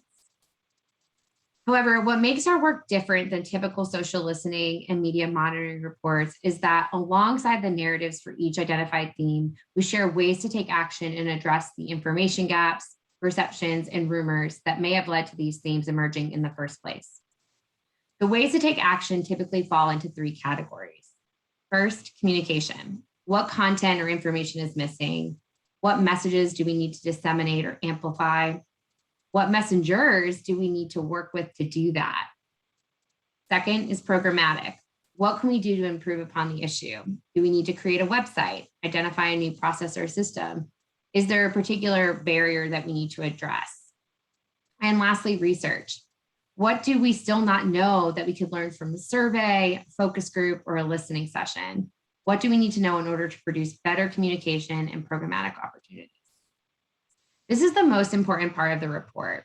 At the end of the day, we want to report to find its way to people on the ground who can quickly take action. At CDC, we have a direct link to our communications team on the vaccine task force. They take each of our communication recommendations and break it down into actions to take to improve our agency's communication efforts. From putting together a prepared response to a question that has emerged or a misperception that has grown, to expanding web content, to informing our social media editorial calendar, we have seen this report directly impact our task force communication efforts. With our distribution list growing by the day, the overwhelming feedback we receive is that this paints a picture that not only validates what many people are seeing or hearing anecdotally, but that our ability to find misinformation and perceptions that are in the middle of the pack and highlight them helps health departments and organizations know where to focus next, what the needs are going to be, and focus more towards social inoculation space we need to be in. Since the report began, we have seen a conversation shift and change drastically. Our first report heavily focused on frustrated consumers, how frustrated consumers were with the state and jurisdictional eligibility and the lack of clear communication about who is eligible for vaccination and why. However, the groups who were eligible were facing systems that were difficult to navigate or were not able to handle the high volume and demand that did exist. We even saw the beginnings of conversations related to the impacts that virus variants may have on vaccination efforts, which, coupled with a large need for better education around what vaccine effectiveness numbers meant more generally, was particularly challenging. We also saw the beginning of confusion about maintaining mitigation measures after vaccination and confusion about what we did and did not know at the time about asymptomatic transmission among those who have already been vaccinated. This was especially challenging as it began to make many people think that vaccines were not a path out of the pandemic and into normalcy, and challenge the benefits of vaccination, which for many is the most powerful internal motivator. The confusion about vaccine benefits continued into our next report, where we were seeing people more confused about whether one shot might be enough or they needed two, or did previous COVID-19 illness play a role in whether they needed to be vaccinated at all, or did they just need one dose? With new studies on vaccines coming out what feels like daily, research findings and official recommendations were getting lost in translation, and consumers did not know where to turn or what they needed to know. By report 3, this led to us seeing conversations about people wanting to mix brands of vaccines in order to increase their effectiveness, even though that's not how it works, and people begin to even start shopping for particular brands that they thought would be best for them. And now at report 6, we are seeing the beginning of vaccine supply exceeding demand in the United States, which has triggered conversations about hesitancy, and that has become front and center on all media outlets. However, this was different than before. Their messages now are on how demand issues may make population immunity impossible to reach, which makes vaccination seem not to be a viable option to return to normal, which goes back to where we started. I'm not going to lie, this is a lot of work. There is no silver bullet. It is also an imperfect science, and one that is very much in its infancy. We were able to recently test our system with the pause of the administration of Johnson & Johnson Janssen COVID-19 vaccine was announced in the US in mid-April. Using our same methodology, our team did a rapid insights report over a 3-day period that focused on understanding consumer perceptions, concerns, and the overall threat that that pause had on vaccine confidence. We also unpacked content gaps that emerged the day of the announcement and following the CDC's advisory board meeting a day later. And then what information was then also being spread as a result. Since the target audience for this rapid report was our own federal agencies, we laid out directly what the US federal agencies could do to reduce the impacts of the pause on confidence in COVID-19 vaccines. While this was not easy or quick, the process we followed was the same step-by-step process we do for all our reports. It showed that the mechanisms we have put in place allow us to act quickly if there's an immediate event that needs monitoring or a pulse check. And we know that creating a robust system is essential for us as we build systems that can do this work far beyond COVID-19. As we all build out our systems and work together to build better systems, it's important that we focus on how to build a system that is robust and sustainable. This work is not going away, and I know I'm preaching to the choir. It's only getting larger as our digital world expands, evolves, and becomes more complex. But it is possible, and our ability to reduce the harm and misinformation because of all this work is worth it. Thank you all so much for your time. If you are not receiving our COVID-19 State of Vaccine Confidence Insights report and you would like to, you can email, I have it on the screen, eocevent515@cdc.gov. I really appreciate the time today and excited to take your questions. Thank you, Jeff. I'm already composing the email to subscribe. This is great also to see what this type of analysis and insights actually look like in action. It's really inspiring to hear about the work of your unit and how this has been also established and institutionalized at CDC. Here's more of a broader question for you. What advice would you give to public health teams, and some of which may have only one infodemic manager, but they need to triangulate different data sources, both to develop actionable insights and then also to help evaluate response? And something that came up earlier in our discussion, was this accountability to affected populations. And what kind of advice can you give as juggling all of these responsibilities and providing actionable recommendations? Yeah, I think, well, the first place to start, I would say, and where we started was we sat down when I began this role and laid out all of the different inputs that we already had that already existed.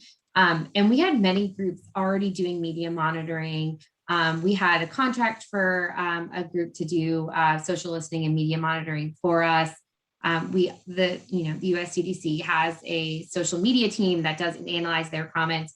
So when it was there were only three of us, two of us by myself in the beginning, and we sat down and looked at all the inputs, and we began to figure out what would be the best way for us to go through each of those inputs individually and how we would use them. And so that was where we started. And I think that is completely a reasonable effort to begin your work.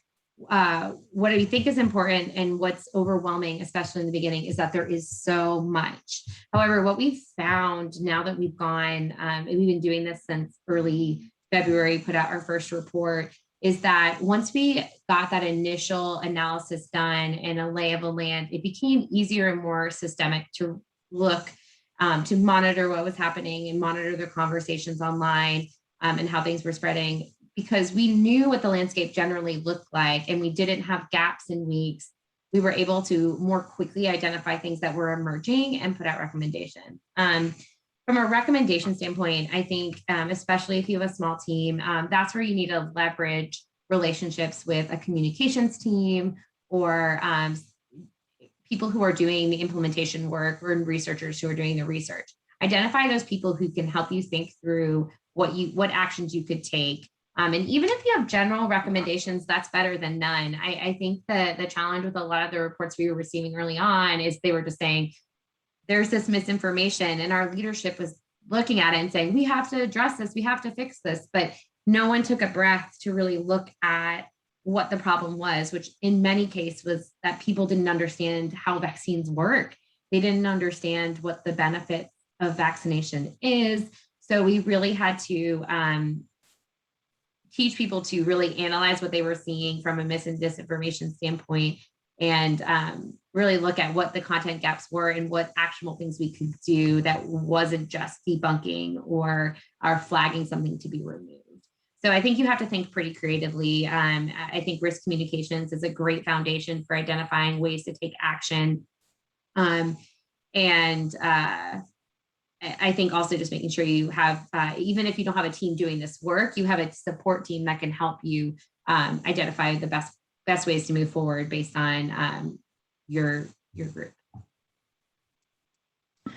Yes, thank you. You know, I was thinking as you were talking about that basically anyone that's doing infodemic management will be a victim of their own personal infodemic in the evidence that we collect or get exposed to as well. And in the search for being to have evidence-informed insights, sometimes there's the culture of having so much data actually overwhelms then the dialogue with the practitioners. So I'm curious, you know, that's a bit like having to do culture change with the counterparts that have other professional backgrounds or, you know, the other day jobs. Any thoughts on this? Like, how have you tackled that? You know, not everything needs to be responded to, even though we have data on it. Yeah. Well, first of all, I hate to say it takes a lot of meetings. I have a lot of meetings, and so does my co-lead. We actually divide and conquer many of them. But early on and even now, we have a lot of conversations about the work we're doing, and we are working on a formal methods document, which we would love to share once that's cleared.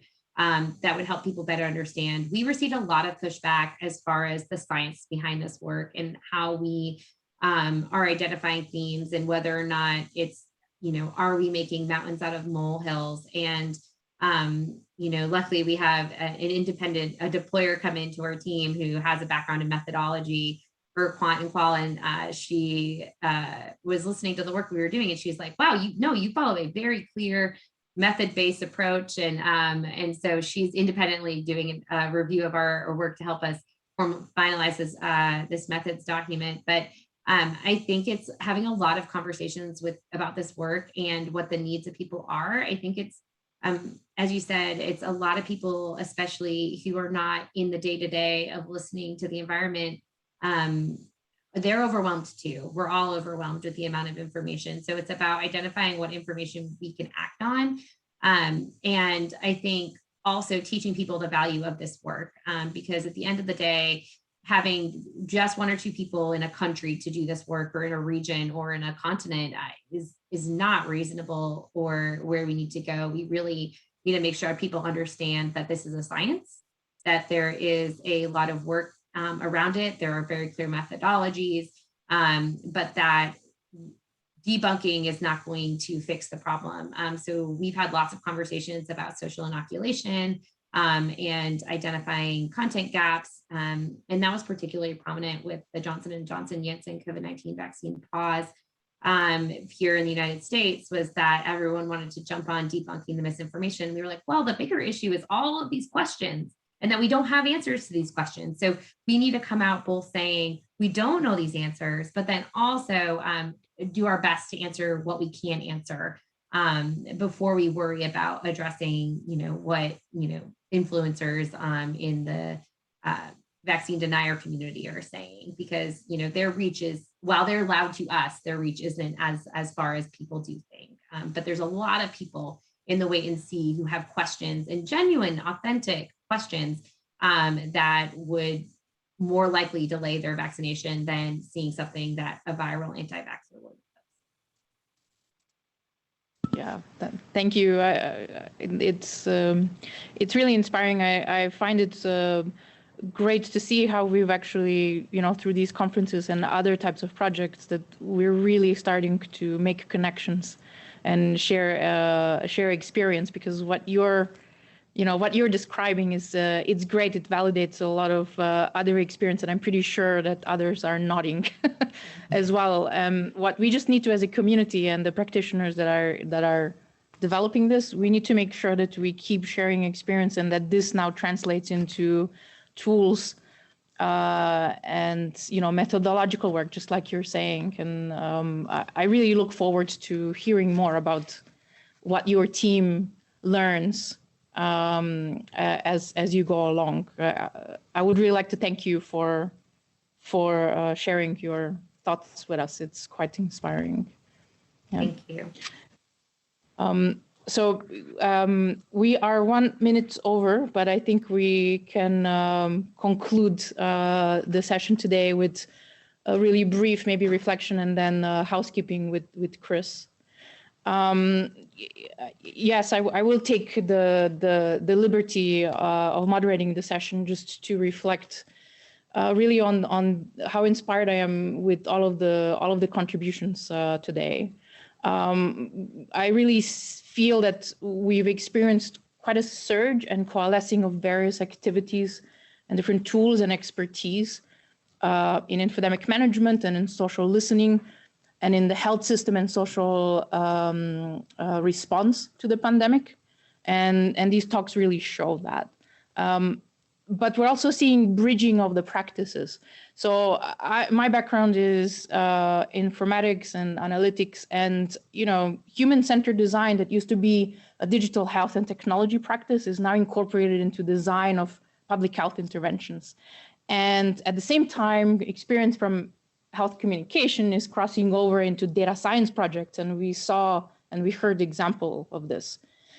So we're really starting to see the building blocks and components of what capacities are needed to respond to the pandemic, and then also to support the recovery in countries. And one thing that we were discussing all last year at several of our conferences when we came together as a community was that public health and epidemiology, they've both experienced growth spurts. As we were experiencing new diseases or public health challenges. So we learned about the importance of community engagement from Ebola response. And we learned about the importance of the work with hidden communities during the HIV epidemic.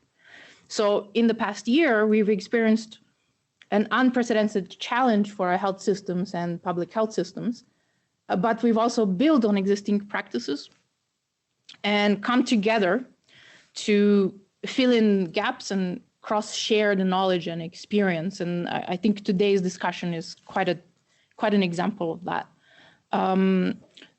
It's really been, infodemic management or now social listening has really been recognized as an important part of a policymaker's toolbox.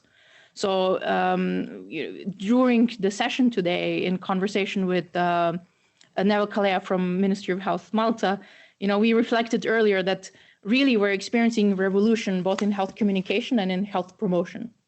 And we're really moving from a monologue that's delivered through a megaphone to the public and really moving into an intelligent science that's delivering effective communication interventions.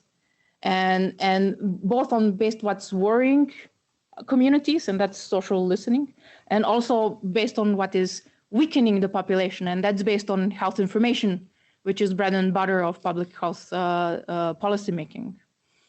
So we're really starting to see this connection between public health monitoring and health information analysis, and then complemented by social listening. And this is, to me, really a start of a shift in public health systems and capacities that are added to the evidence-based practices and evidence-informed policy making at a Ministry of Health or in a health authority. So in this sense, we're really seeing the start of what will make infodemic management methods and toolkits and practices sustainable and integrated with health system preparedness and response. And this is really inspiring to me. We as a community and practitioners have really come a long way the last year. So really my personal appreciation to you, and before we thank also the organizers and the team that has helped us come together, I would go over to Chris just to remind us, what's next. This is one of the first session of several for the conference. Please guide us through what happens next. Okay, great. Really delighted to hear everyone's case studies shared today. What a fantastic start to the conference. And I think now that we've got a better sense of the landscape in terms of the wonderful work that everyone's been doing in terms of social listening, now I want to issue a challenge to us. So day 2, which I encourage you all to register for, and the link will be dropped in the chat. this is where we're really going to challenge ourselves to look at what is the next generation of tools and techniques that we can try and apply to advance our social listening programs for public health. So please make sure you register for that. It's 11th of May, starts at 12:30 Central European time, and there are limited spaces. It will be live streamed as well, but to be able to participate in the live Q&A, really important that you register to snag a spot. And then after we've delved into some exciting advances to level up our social listening on day 2, we're going to come to day 3, where we bring it all together with a panel discussion, delving into some really challenging topics. You know, how do we handle the challenge of dark social? What are the ethics of social listening that we need to bear in mind? What are the opportunities for us to strengthen our collaboration and coordination going forward? So the really exciting agendas for the day 2 and 3 to come, and encourage everyone to register and return, and let's keep this conversation going. Certainly one of the goals here is to foster an ongoing community of practice of all of these experts. So thank you very much for your participation here today, and back over to you, Tina. Well, really what remains for me is to thank first the team that has organized this. So thank you, Chris and Jaya and Lynette and Avijal and Kat for really organizing this. I'd like to thank David Cho and Sylvie Briand and Tim Nguyen for really chaperoning this vision, working with partners and really championing this growth spurt of an infodemic response over the last year. And, you know, the challenges really, I know that this conference is not over, but the challenges, please, in 4 months' time, I need to measure my time. We need the 5th one. I'd also like to thank all of the speakers and the interpreters who have been working really hard to get the keep our conversation going. So I look forward to the other 2 sessions in building the infodemic management toolbox in social listening. With 9 minutes overdue, I think we're actually quite good on time. Thank you, everyone. Thank you for all the questions, and see you very soon, 11th of May. Bye, everyone.